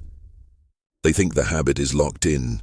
They get complacent, then week 4 hits with unexpected stress, or travel or illness, and the habit falls apart. They didn't finish the protocol. They stopped at day 21, assuming they were unbreakable. Week 4 is about consolidation. It's about taking that 40% basal ganglia involvement and pushing it to 70%. It's about weathering different contexts and proving the habit is robust. Don't coast in week 4. Stay engaged. Stay consistent. You're so close. Don't quit on day 25 when you could be unbreakable on day 30. The week 4 mission. Stress testing. Your habit week 4 has a different job than week 3. Week 3 was about noticing the automation beginning. Week 4 is about stress testing it, making sure it holds under different conditions. Here's what I want you to do in week 4. Intentionally vary the context slightly. Not the core habit, but the circumstances around it. If you've been exercising at 6 a.m. every day, what happens if you have to exercise at 8 a.m. one day? Does the habit hold? If you've been meal prepping on Sundays, what happens if you have to prep on Monday? Does the habit hold? If you've been phone-free at dinner, what happens when you have guests? Does the habit hold? This isn't sabotage. This is stress testing. Because life will throw variations at you after day 30. Week 4 is when you practice flexibility within consistency. Sarah stress tests her healthy eating habit by going to a birthday party. Cake everywhere. Social pressure. And she finds that her habit holds. Not perfectly. She has a small piece of cake. But she doesn't spiral into all-or-nothing thinking. She doesn't eat the whole cake. She makes one choice, then returns to her pattern. That's the power of a week 4 stress test. It shows you that your habit is becoming robust, adaptable, real. Marcus's revelation, day 28. Marcus is running. It's raining, cold. The exact kind of morning where 4 weeks ago he would have stayed in bed without question. But this morning, he didn't even debate it. He woke up, he put on his shoes, he started running, and halfway through, in the rain, he starts laughing. Because he realizes he's not the person who quits anymore. 23 failed attempts. 23 times he thought he was broken. 23 times he blamed his character, his discipline, his willpower, but he wasn't broken. He was untrained, and now he's trained. His brain knows what to do. His basal ganglia is running the program. He's not fighting himself anymore. He's flowing. This is the moment every chronic restarter dreams of. The moment where you realize, I'm actually going to make it. Sarah's identity shift, day 27. Sarah is at the grocery store. Her daughter is with her. They're in the produce section and her daughter says, Mom, can we get apples? You always get apples now. You always get apples. Now, not you're trying to eat healthy, not you're on a diet. But you always get apples now. Her daughter has updated Sarah's identity before Sarah has fully updated it herself, and Sarah stands there, holding a bag of apples. She feels something crack open in her chest, because for 15 years she's been the person who can't stick to anything. The person who starts and quits. The person with no self-control. But her daughter sees her differently now. Her daughter sees someone who always gets apples. Someone who makes healthy choices. Someone consistent, and maybe, just maybe, her daughter is right. Maybe the person Sarah thought she was. That was just a story built on old data, on failed attempts before she knew about the protocol.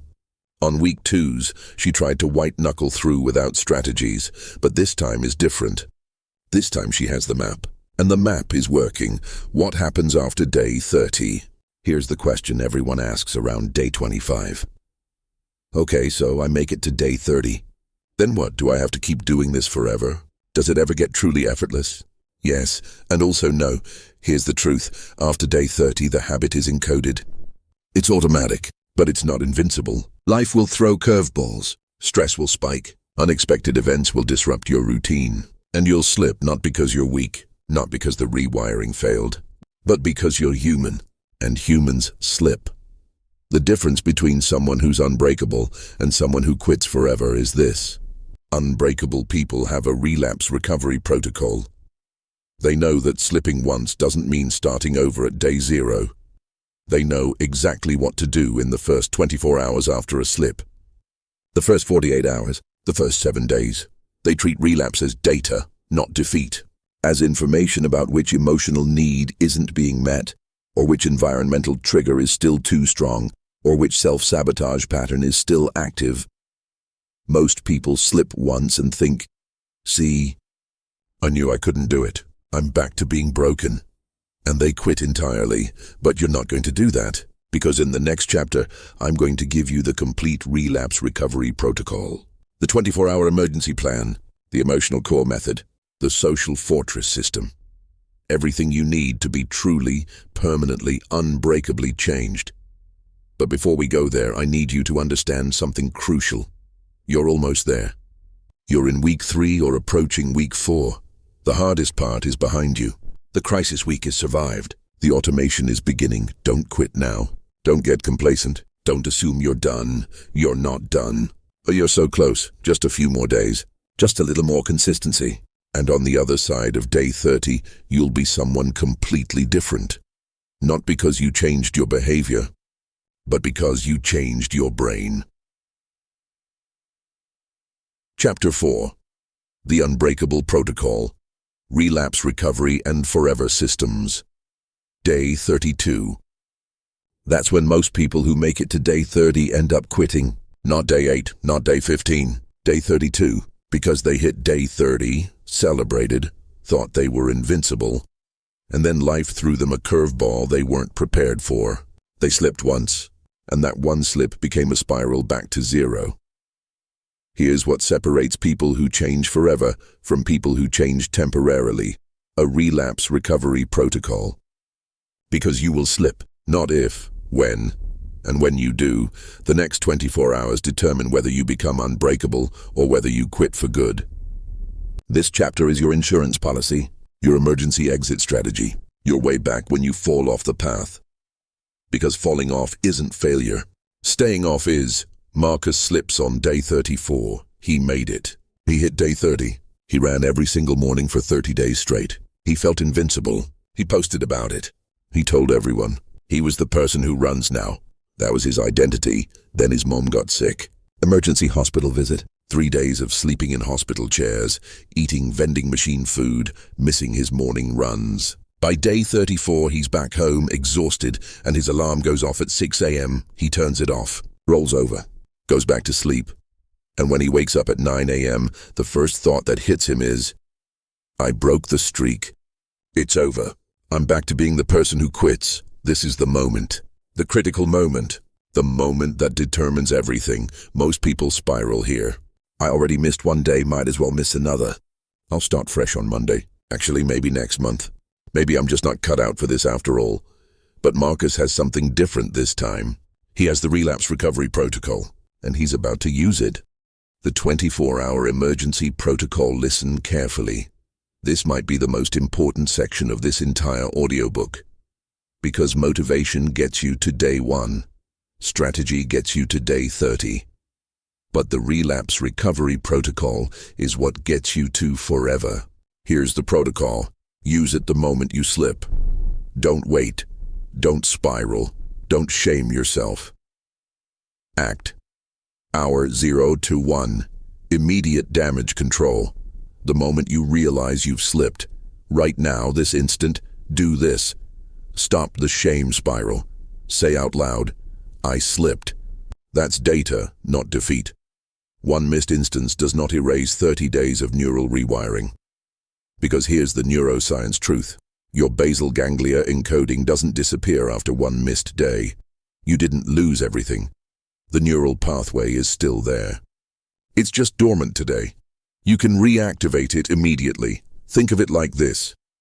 If you speak Spanish fluently and you don't speak it for a week, did you forget Spanish? No, you just didn't use it. Same with your habit. The encoding remains. Marcus does this.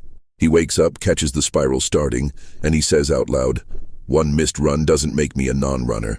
My brain still knows how to do this. Just saying it out loud interrupts the shame cascade. Hour 1, hour 6. The micro comeback within. 6 hours of the slip, do the tiniest version of the habit. Not the full version. The absolute minimum. Can't do your full 30-minute run. Do a 5-minute walk. Can't do your meal prep. Make one healthy choice at lunch. Can't do your full phone-free evening. Do 10 phone-free minutes. Why? Because you're keeping the neural pathway warm. You're showing your basal ganglia. Yes, we still do this. Today was different, but we're still the person who does this. This is not about exercise benefits or nutritional value. This is about pattern maintenance. Average people see a slip and think, well, I already failed today. Elite habit builders see a slip and think, how can I do 10% of the habit to keep the pattern alive? Marcus puts on his running shoes and walks to the end of his driveway. That's it. 2 minutes. But those 2 minutes are everything, because they tell his brain, we're still runners. Hour 6 to 24, the analysis phase. Before the day ends, sit down and ask yourself 3 questions. What triggered the slip? Emotion, environment, exhaustion, stress, social pressure, something else? What need was I trying to meet? Comfort, escape, connection, control, relief? What system failed? Did I not have a backup plan? Did I not account for this scenario? Write down the answers. Don't just think about them, write them. Because writing engages a different part of your brain and makes the learning concrete. Marcus writes, trigger, extreme stress and exhaustion from mum's emergency, need, sleep and recovery, system failure, no protocol for major life disruptions. This isn't self-criticism, this is intelligence gathering. You're learning about yourself, about your patterns, about what you need to adjust going forward. The 48-hour recovery protocol. Okay. You made it through the first 24 hours. You stopped the shame spiral. You did the micro comeback. You analyzed what happened. Now you're in the critical 48-hour window. This is where you either return to full consistency or you spiral into, I'll restart Monday. Here's the 48-hour mission. Return to full consistency immediately. Not tomorrow. Not Monday. Today. Right now. Whatever the full version of your habit is, do it today. The whole thing.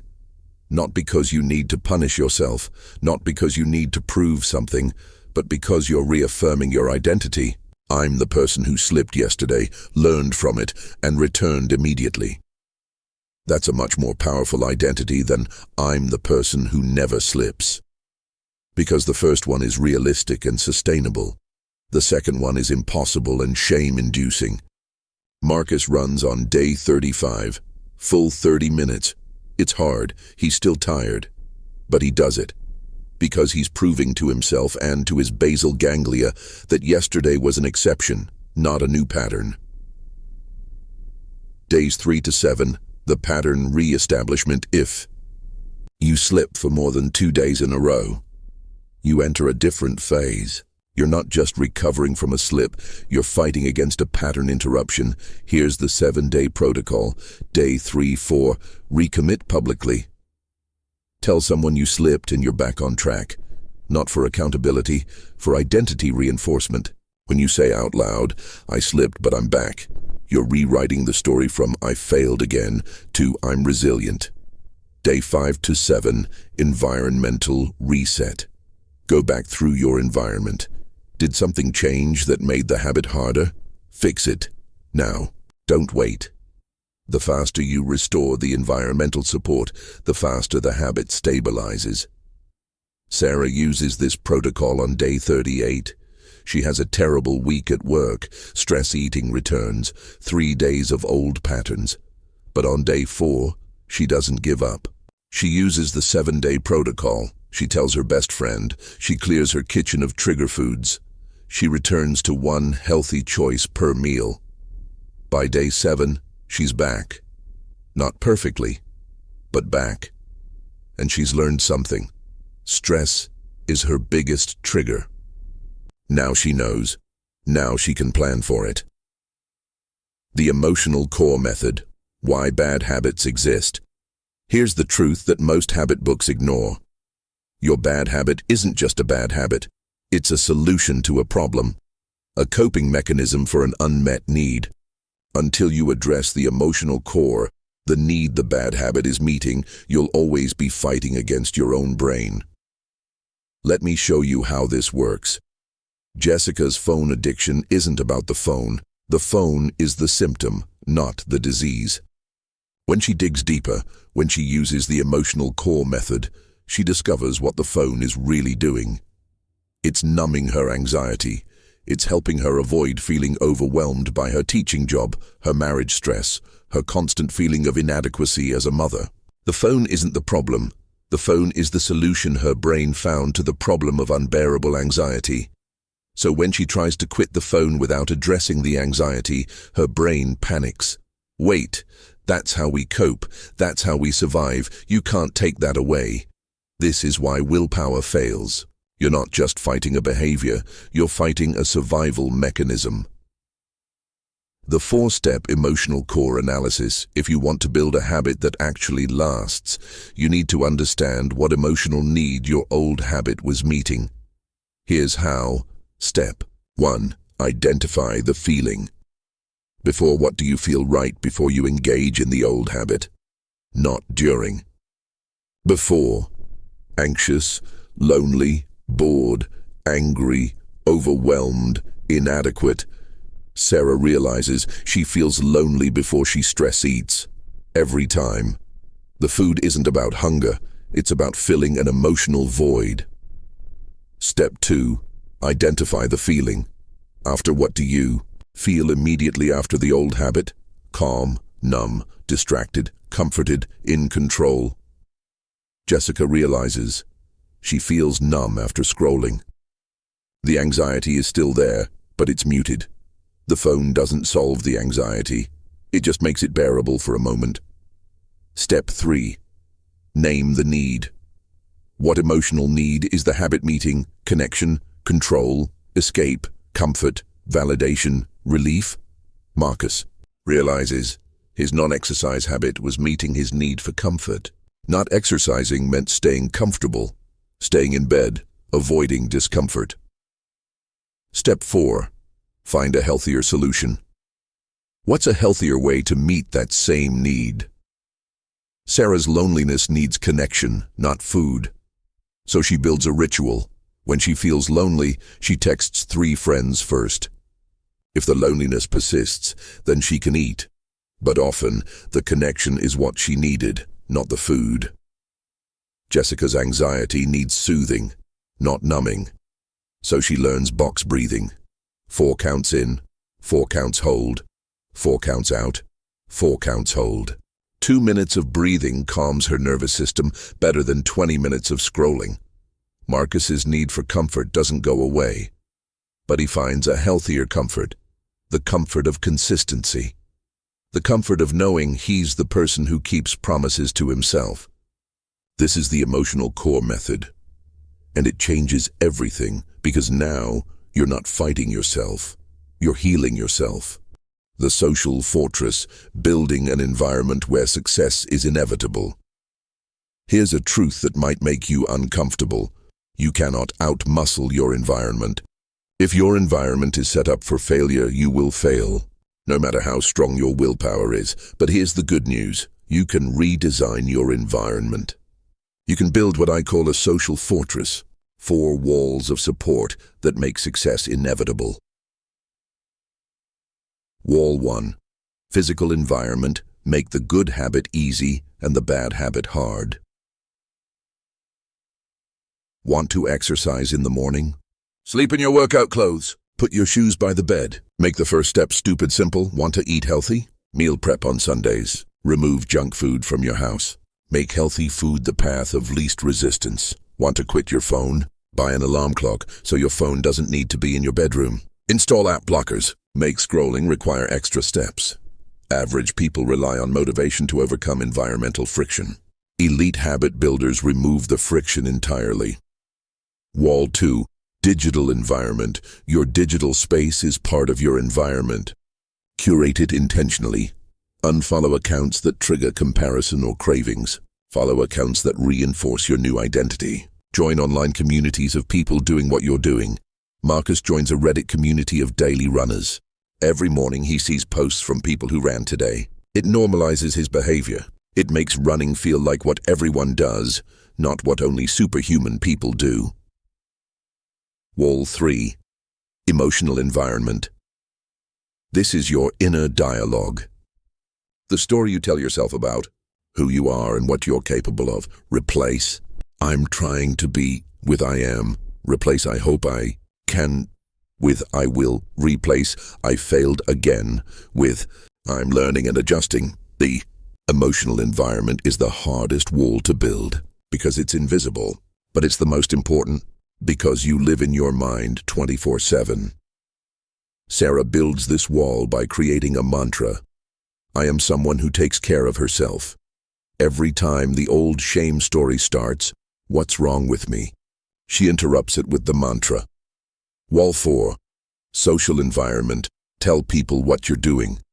Not for accountability, for identity reinforcement, but be strategic. Don't tell people who will sabotage you or mock you. Tell people who will reflect your new identity back to you. Jessica tells her husband and kids, I'm putting my phone away during family time because being present with you is my priority. She's not asking permission. She's declaring identity, and when her 9-year-old daughter says, Mom, you're so good at being off your phone now, that reflection reinforces the neural pathway more than any willpower could. The social fortress isn't about perfection. It's about engineering an environment where success is easier than failure. Section 4. Real-world relapse scenarios. Your emergency handbook. But what happens when your fortress walls are breached? When life throws situations at you that your system wasn't designed for? Let me give you the exact protocol for the 5 most common disruptors so that when life gets chaotic, and it will, you know exactly what to do in the first 60 minutes. Scenario 1. Travel and vacation. Disruption. You have built your habit at home. Same kitchen, same gym, same routine. Then you travel. Different time zone, different bed, different food, different schedule. And suddenly the habit that was becoming automatic feels impossible again. This isn't weakness. This is context disruption. Your basal ganglia encoded the habit in a specific environment. New environment means new encoding required. The travel protocol. Before you go. 72 hours before travel, identify which elements of your habit are portable and which aren't. Portable. The core behavior. Running, healthy eating choices, phone boundaries. Not portable, the specific time, place, and environmental cues. Marcus travels for a work conference on day 42. His home routine: wake at 6 a.m., run 30 minutes on his neighborhood route, same path every day. At the hotel, can't wake at 6 a.m., time zone shift. Can't run his usual route, different city. Can't use his environmental cues, his shoes aren't by the door. His portable version: run for 15 minutes in the hotel gym or around the block before breakfast. Any time before 10 a.m. counts. Different place, different time, same core behavior. The travel protocol: during. Lower your minimum standard to 50% of normal. Not 0, 50%. This keeps the neural pathway warm without demanding perfection. Home standard: 30-minute run travel standard, 15-minute run or walk home standard. 3 healthy meals, travel standard, 1 healthy meal per day, home standard. Phone-free all evening, travel standard, phone-free during dinner only. Sarah travels to her sister's house for a long weekend on day 38. Her sister's house is trigger city. Junk food everywhere, chaotic meal times, no structure. She doesn't try to maintain her full home routine. She maintains her 50% standard, 1 healthy choice per meal. That's it. Not 3 healthy meals. Just 1 healthy choice per meal. Breakfast, hotel buffet. She gets eggs along with the pastry. 1 healthy choice. Lunch, sister orders pizza. Sarah has salad first, then pizza. 1 healthy choice pattern maintained. Identity intact. Return to full standard when she gets home. Scenario 2. Illness and injury. You can't exercise if you have the flu. You can't meal prep if you're bedridden. Your habit is physically impossible. Now what? The illness protocol: separate the behavior from the identity. You can't do the behavior right now, but you're still the person who does that behavior when able. Marcus gets sick on day 55. Fever, congestion. Doctor says no exercise for a week. 7 days of no running after 55 consecutive days. Wrong response: my streak is broken. I failed. Might as well quit. Right response: I'm still a runner. Runners rest when injured. This is part of being a runner. His illness protocol: days 1 to 3, acute illness. Complete rest. No guilt. Body needs energy for healing. Days 4 to 5, recovery phase. 5-minute walk if he feels up to it. Not to maintain fitness, to maintain identity. Day 6 to 7, 10-minute light activity. Preparing to return. Day 8, resume 50% of normal routine. Day 9, back to 100%. The key: he never declared himself not a runner anymore. He declared himself a runner who's temporarily unable to run. Identity preserved. Pattern resumes as soon as physically possible. Scenario 3, family emergency. This is what happened to Marcus on day 34. Hospital, crisis, chaos. Everything else becomes irrelevant. The crisis protocol: give yourself explicit permission to drop the habit for 72 hours. Not forever. 72 hours. Because during acute crisis, your only job is to handle the crisis. But after 72 hours, even if the crisis continues, return to a micro version of the habit, not the full version. The micro version: Marcus's mom is hospitalized. Days 34, 35, 36, no running. He's sleeping in hospital chairs, eating vending machine food. This is survival mode. Day 37, his mom is stable. Still in hospital, but stable. Marcus does a 5-minute walk in the hospital parking lot. That's it. 5 minutes. Pattern reactivated. Why? Because he can't control when his mom gets discharged. Could be days, could be weeks. He can't put his entire life on hold indefinitely. So he finds the smallest possible version of his habit that fits into the crisis. Scenario 4, holiday and social pressure. Thanksgiving, Christmas, birthday parties. Everyone is eating. Everyone is drinking. Everyone is asking why you're being so strict. Social pressure is real and powerful. The holiday protocol: decide your boundary before you arrive. Not in the moment. Before Jessica's extended family Thanksgiving on day 63, 20 people, kids running everywhere, food everywhere. Her cousin constantly handing her phone to look at this video. Her pre-decided boundary: phone stays in her purse during meal and conversation times. She can check it once per hour if she needs to, but not while talking to people. When her cousin hands her the phone, she has her script ready. "Oh, I'm trying to be more present today. Can you describe it to me instead?" Not defensive, not preachy, just clear boundary with kind delivery. Sarah's office holiday party on day 44. Dessert table. Peer pressure. "Come on, Sarah, it's a party. You can cheat today." Her pre-decided boundary, one dessert. She chooses consciously. She savors it. She enjoys it. Then she's done. Not 0 desserts. That would trigger rebellion and feel depriving. Not unlimited desserts. That would break the pattern. 1. Intentional, planned. Scenario 5. The subtle slip, gradual erosion. This is the most dangerous scenario because you don't notice it happening. Day 30. Full habit, perfect. Day 35. Full habit, perfect. Day 40. Missed 1 day. No big deal. Day 45. Missed 2 days this week. Day 50. Only did it 3 days this week. Wait. Day 55. Did it once this week. How did this happen? You didn't have a dramatic relapse. You just drifted. Slowly, gradually, until the habit was gone. The Erosion Prevention Protocol. Weekly habit audit. Every Sunday, answer 3 questions. How many days did I do my habit this week? Honest count. What's the trend? More, same, or fewer than last week? If fewer, what changed? Identify the erosion source. If you did your habit fewer than 5 days this week, red alert. Use the 48-hour recovery protocol immediately. Don't wait. Sarah catches her erosion on day 68. She's been too busy to meal prep. Eating healthy has slipped from 7 days to 5 days to 4 days to 3 days. She does her Sunday audit. Sees the trend. Realizes she's drifting. This is how she's failed 18 times before, but this time she has the protocol. She doesn't shame herself. She identifies the source. She's exhausted on Sundays. Meal prep feels overwhelming. Her solution, meal prep on Saturday instead. Smaller adjustment, immediate course correction. Erosion stopped. The universal relapse response formula. Regardless of which scenario you're facing, use this formula in the first 60 minutes after you realize the habit is threatened. Minute 1 to 10. Acknowledge without shame. I'm in scenario. This is a real challenge, but I have a protocol for this. Minute 10 to 20. Identify your minimum. What's the smallest version of this habit I can do right now? 10% version? 5% version? Minute 20-30.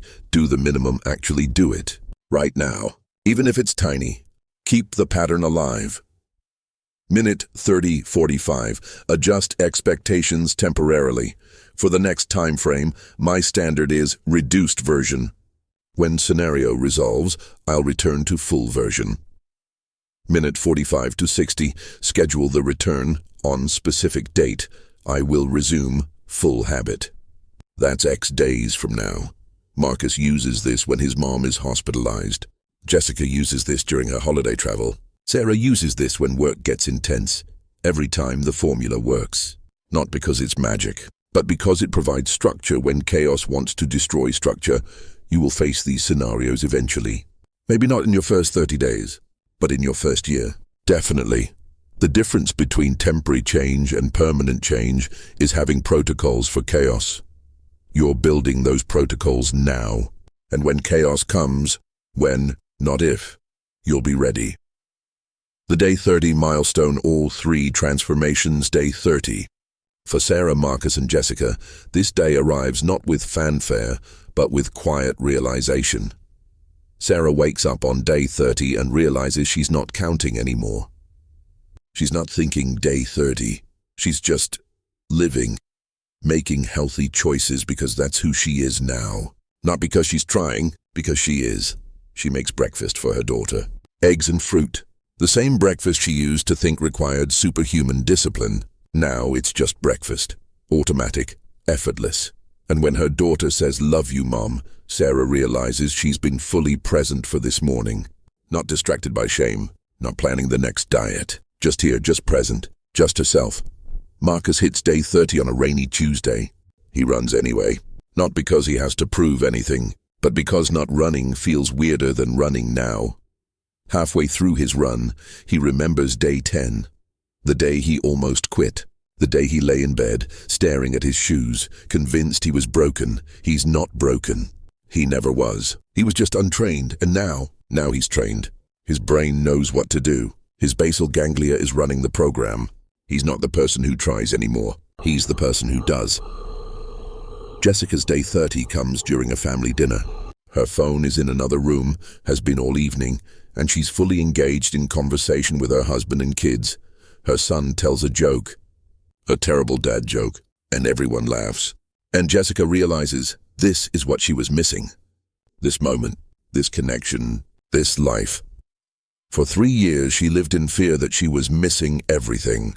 And now she's not missing anymore. She's here, fully here. After dinner, she goes to check her phone and realizes she forgot it existed. For 3 hours, she forgot it existed. That's not willpower. That's rewiring. Forever isn't a destination. It's a practice. Here's what I need you to understand as we close this book. Day 30 is not the end. It's the beginning. You're not done at day 30.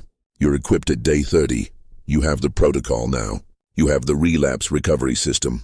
You have the emotional core method. You have the social fortress. You have the knowledge that your brain can rewire itself. Forever isn't about never slipping. Forever is about always returning. The unbreakable person isn't the person who never breaks. The unbreakable person is the person who knows how to put themselves back together. You will slip. Life will throw chaos at you. Stress will spike. Emergencies will happen. Vacations will disrupt routine. Holidays will challenge your habits. And when that happens, you won't spiral. You'll use the protocol. You'll do the 24-hour damage control. You'll analyze what triggered it. You'll return immediately. You'll adjust your systems. Because you're not the person who starts and quits anymore. You're the person who starts, slips, learns, adjusts, and continues. That's the identity that changes everything. The final truth. You were never broken, remember Sarah on Monday 19. Sitting on the edge of her bed, whispering, "What's wrong with me?" Nothing was wrong with her, nothing. She just didn't have the map. She didn't know about week 2. She didn't know about the prefrontal cortex depletion. She didn't know about the 12 self-sabotage patterns. She didn't know about the emotional core method. She thought habit change was about character, about willpower, about discipline, but it's not. It's about protocol. Remember Marcus on attempt 24 lying in bed thinking, "I know what to do, I just can't do it." He could do it. He just didn't know how to survive the crisis week. He didn't know about lowering the bar. He didn't know about the emergency protocols. He didn't know that day 10 was when everyone struggles, not just him. He thought he was uniquely weak, but he wasn't weak. He was untrained. Remember Jessica, feeling like she was missing her own life. She wasn't broken. Her phone addiction wasn't a character flaw. It was a coping mechanism for unaddressed anxiety. Once she learned the emotional core method, once she found healthier ways to soothe her nervous system, the phone lost its grip. You're not broken either. Whatever habit you're building right now, whatever pattern you're trying to break, whatever version of yourself you're trying to become, you can do this.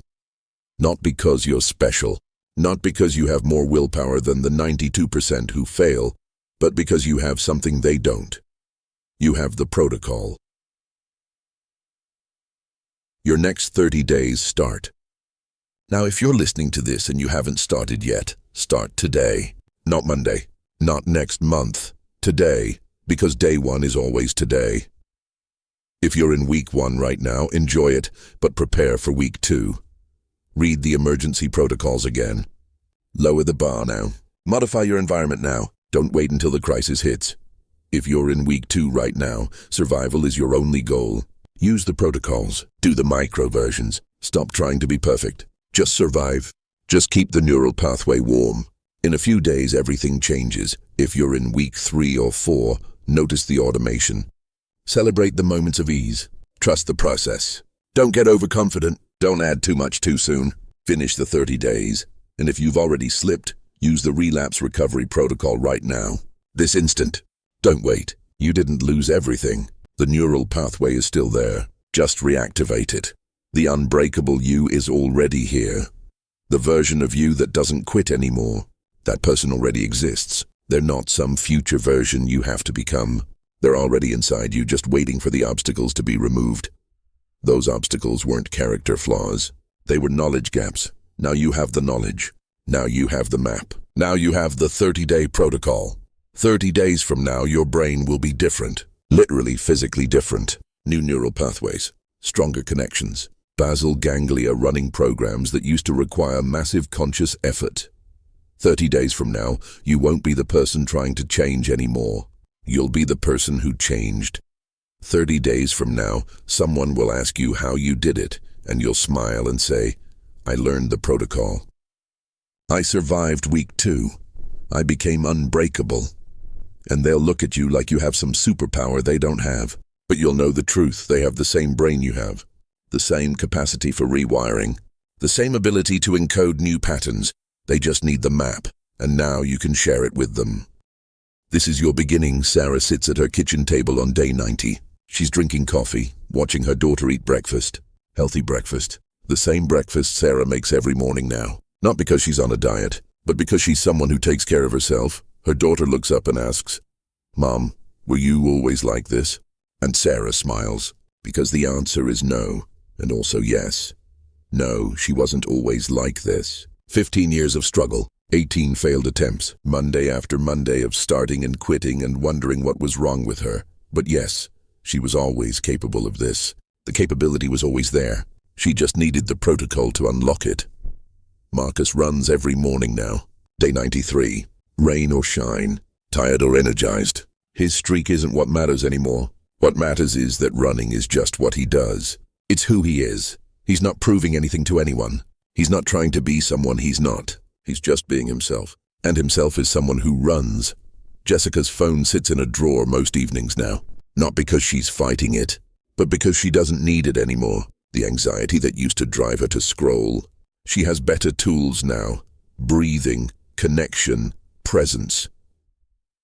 Day 102, her husband says, I got my wife back, and Jessica tears up, because she got herself back too.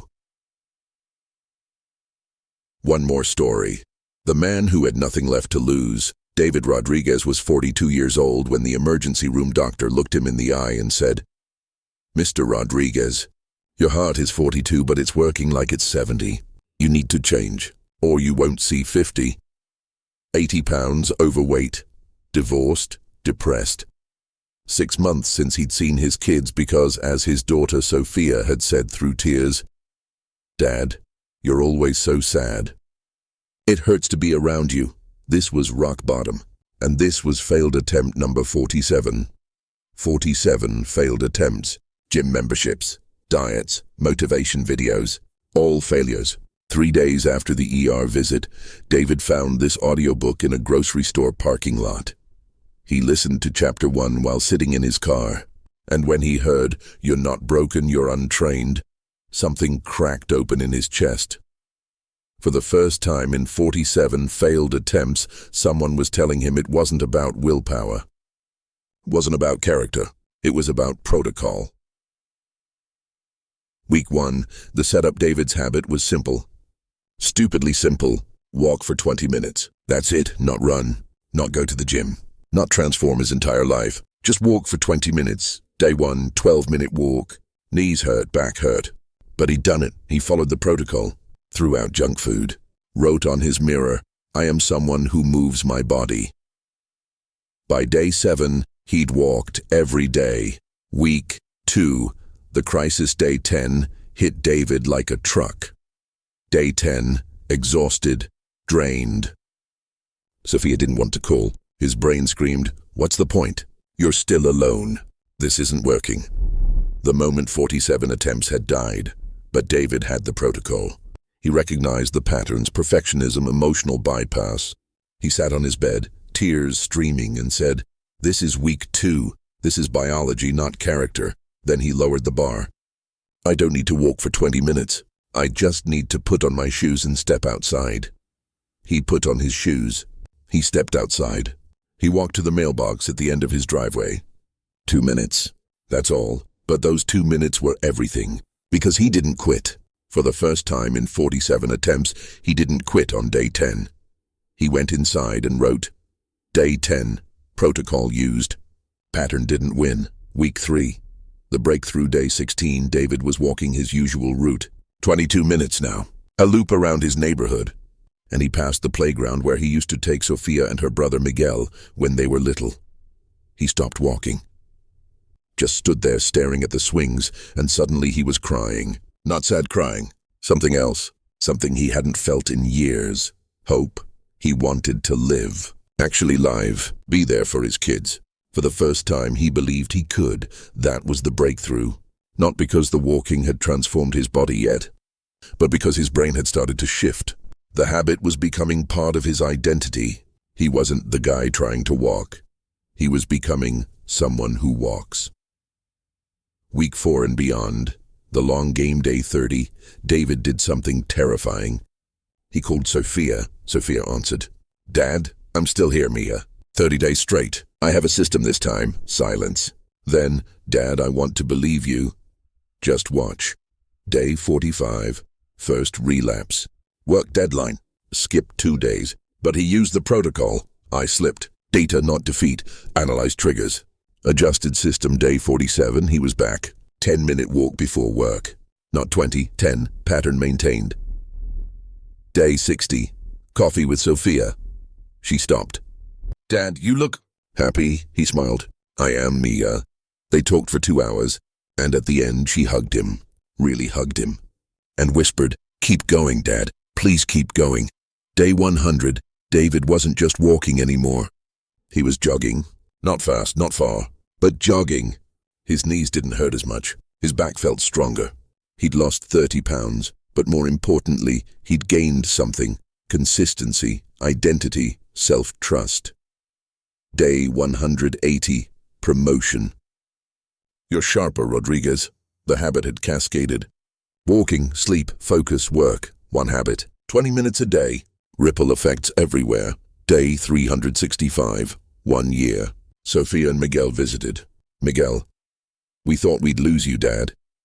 Sophia: "You saved yourself." David's eyes filled with tears.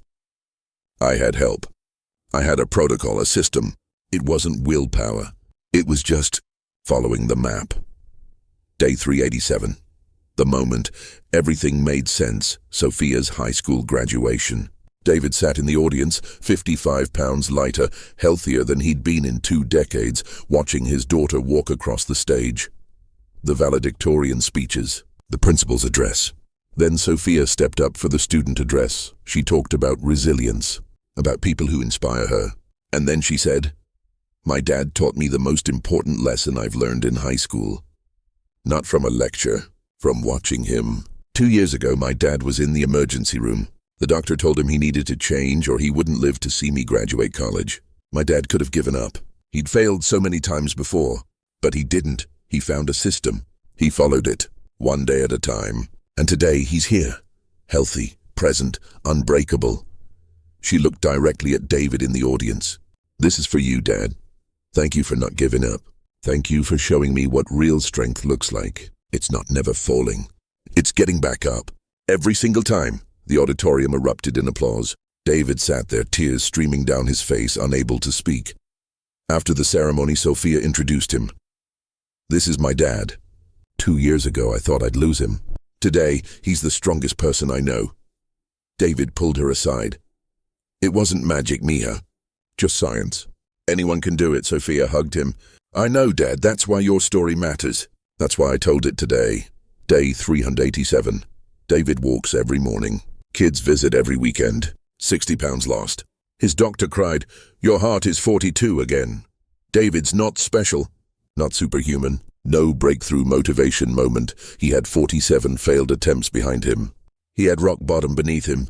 He had nothing left to lose, but he had one thing: the protocol. Week 1 setup. Week 2 survival, breakthrough, consolidation, relapse, recovery. The map. And if David, 42 years old, 80 pounds overweight, divorced, depressed, estranged from his kids, facing a death sentence, if David could do it, then so can you. You have the same brain David has, the same capacity for neural rewiring, the same basal ganglia waiting to encode new patterns, the same prefrontal cortex ready to hand off to automation. You're not broken. You're untrained. And now, just like David, you have the protocol. Your day 1 starts now. Your week 2 is survivable. Your breakthrough is coming. Your day 387 is waiting. Go become unbreakable 30 days. Unbreakable habits. Forever change. That was the promise at the beginning of this book. And now you know it's not a metaphor. It's not marketing. It's neuroscience. 30 days is the timeline for neural rewiring. For conscious control to transfer to automatic control. For the prefrontal cortex to hand off to the basal ganglia. For effort to become flow. Unbreakable habits aren't habits that never break. They're habits that always return, that survive stress, that weather chaos, that adapt to life. Forever change isn't perfection from this day forward.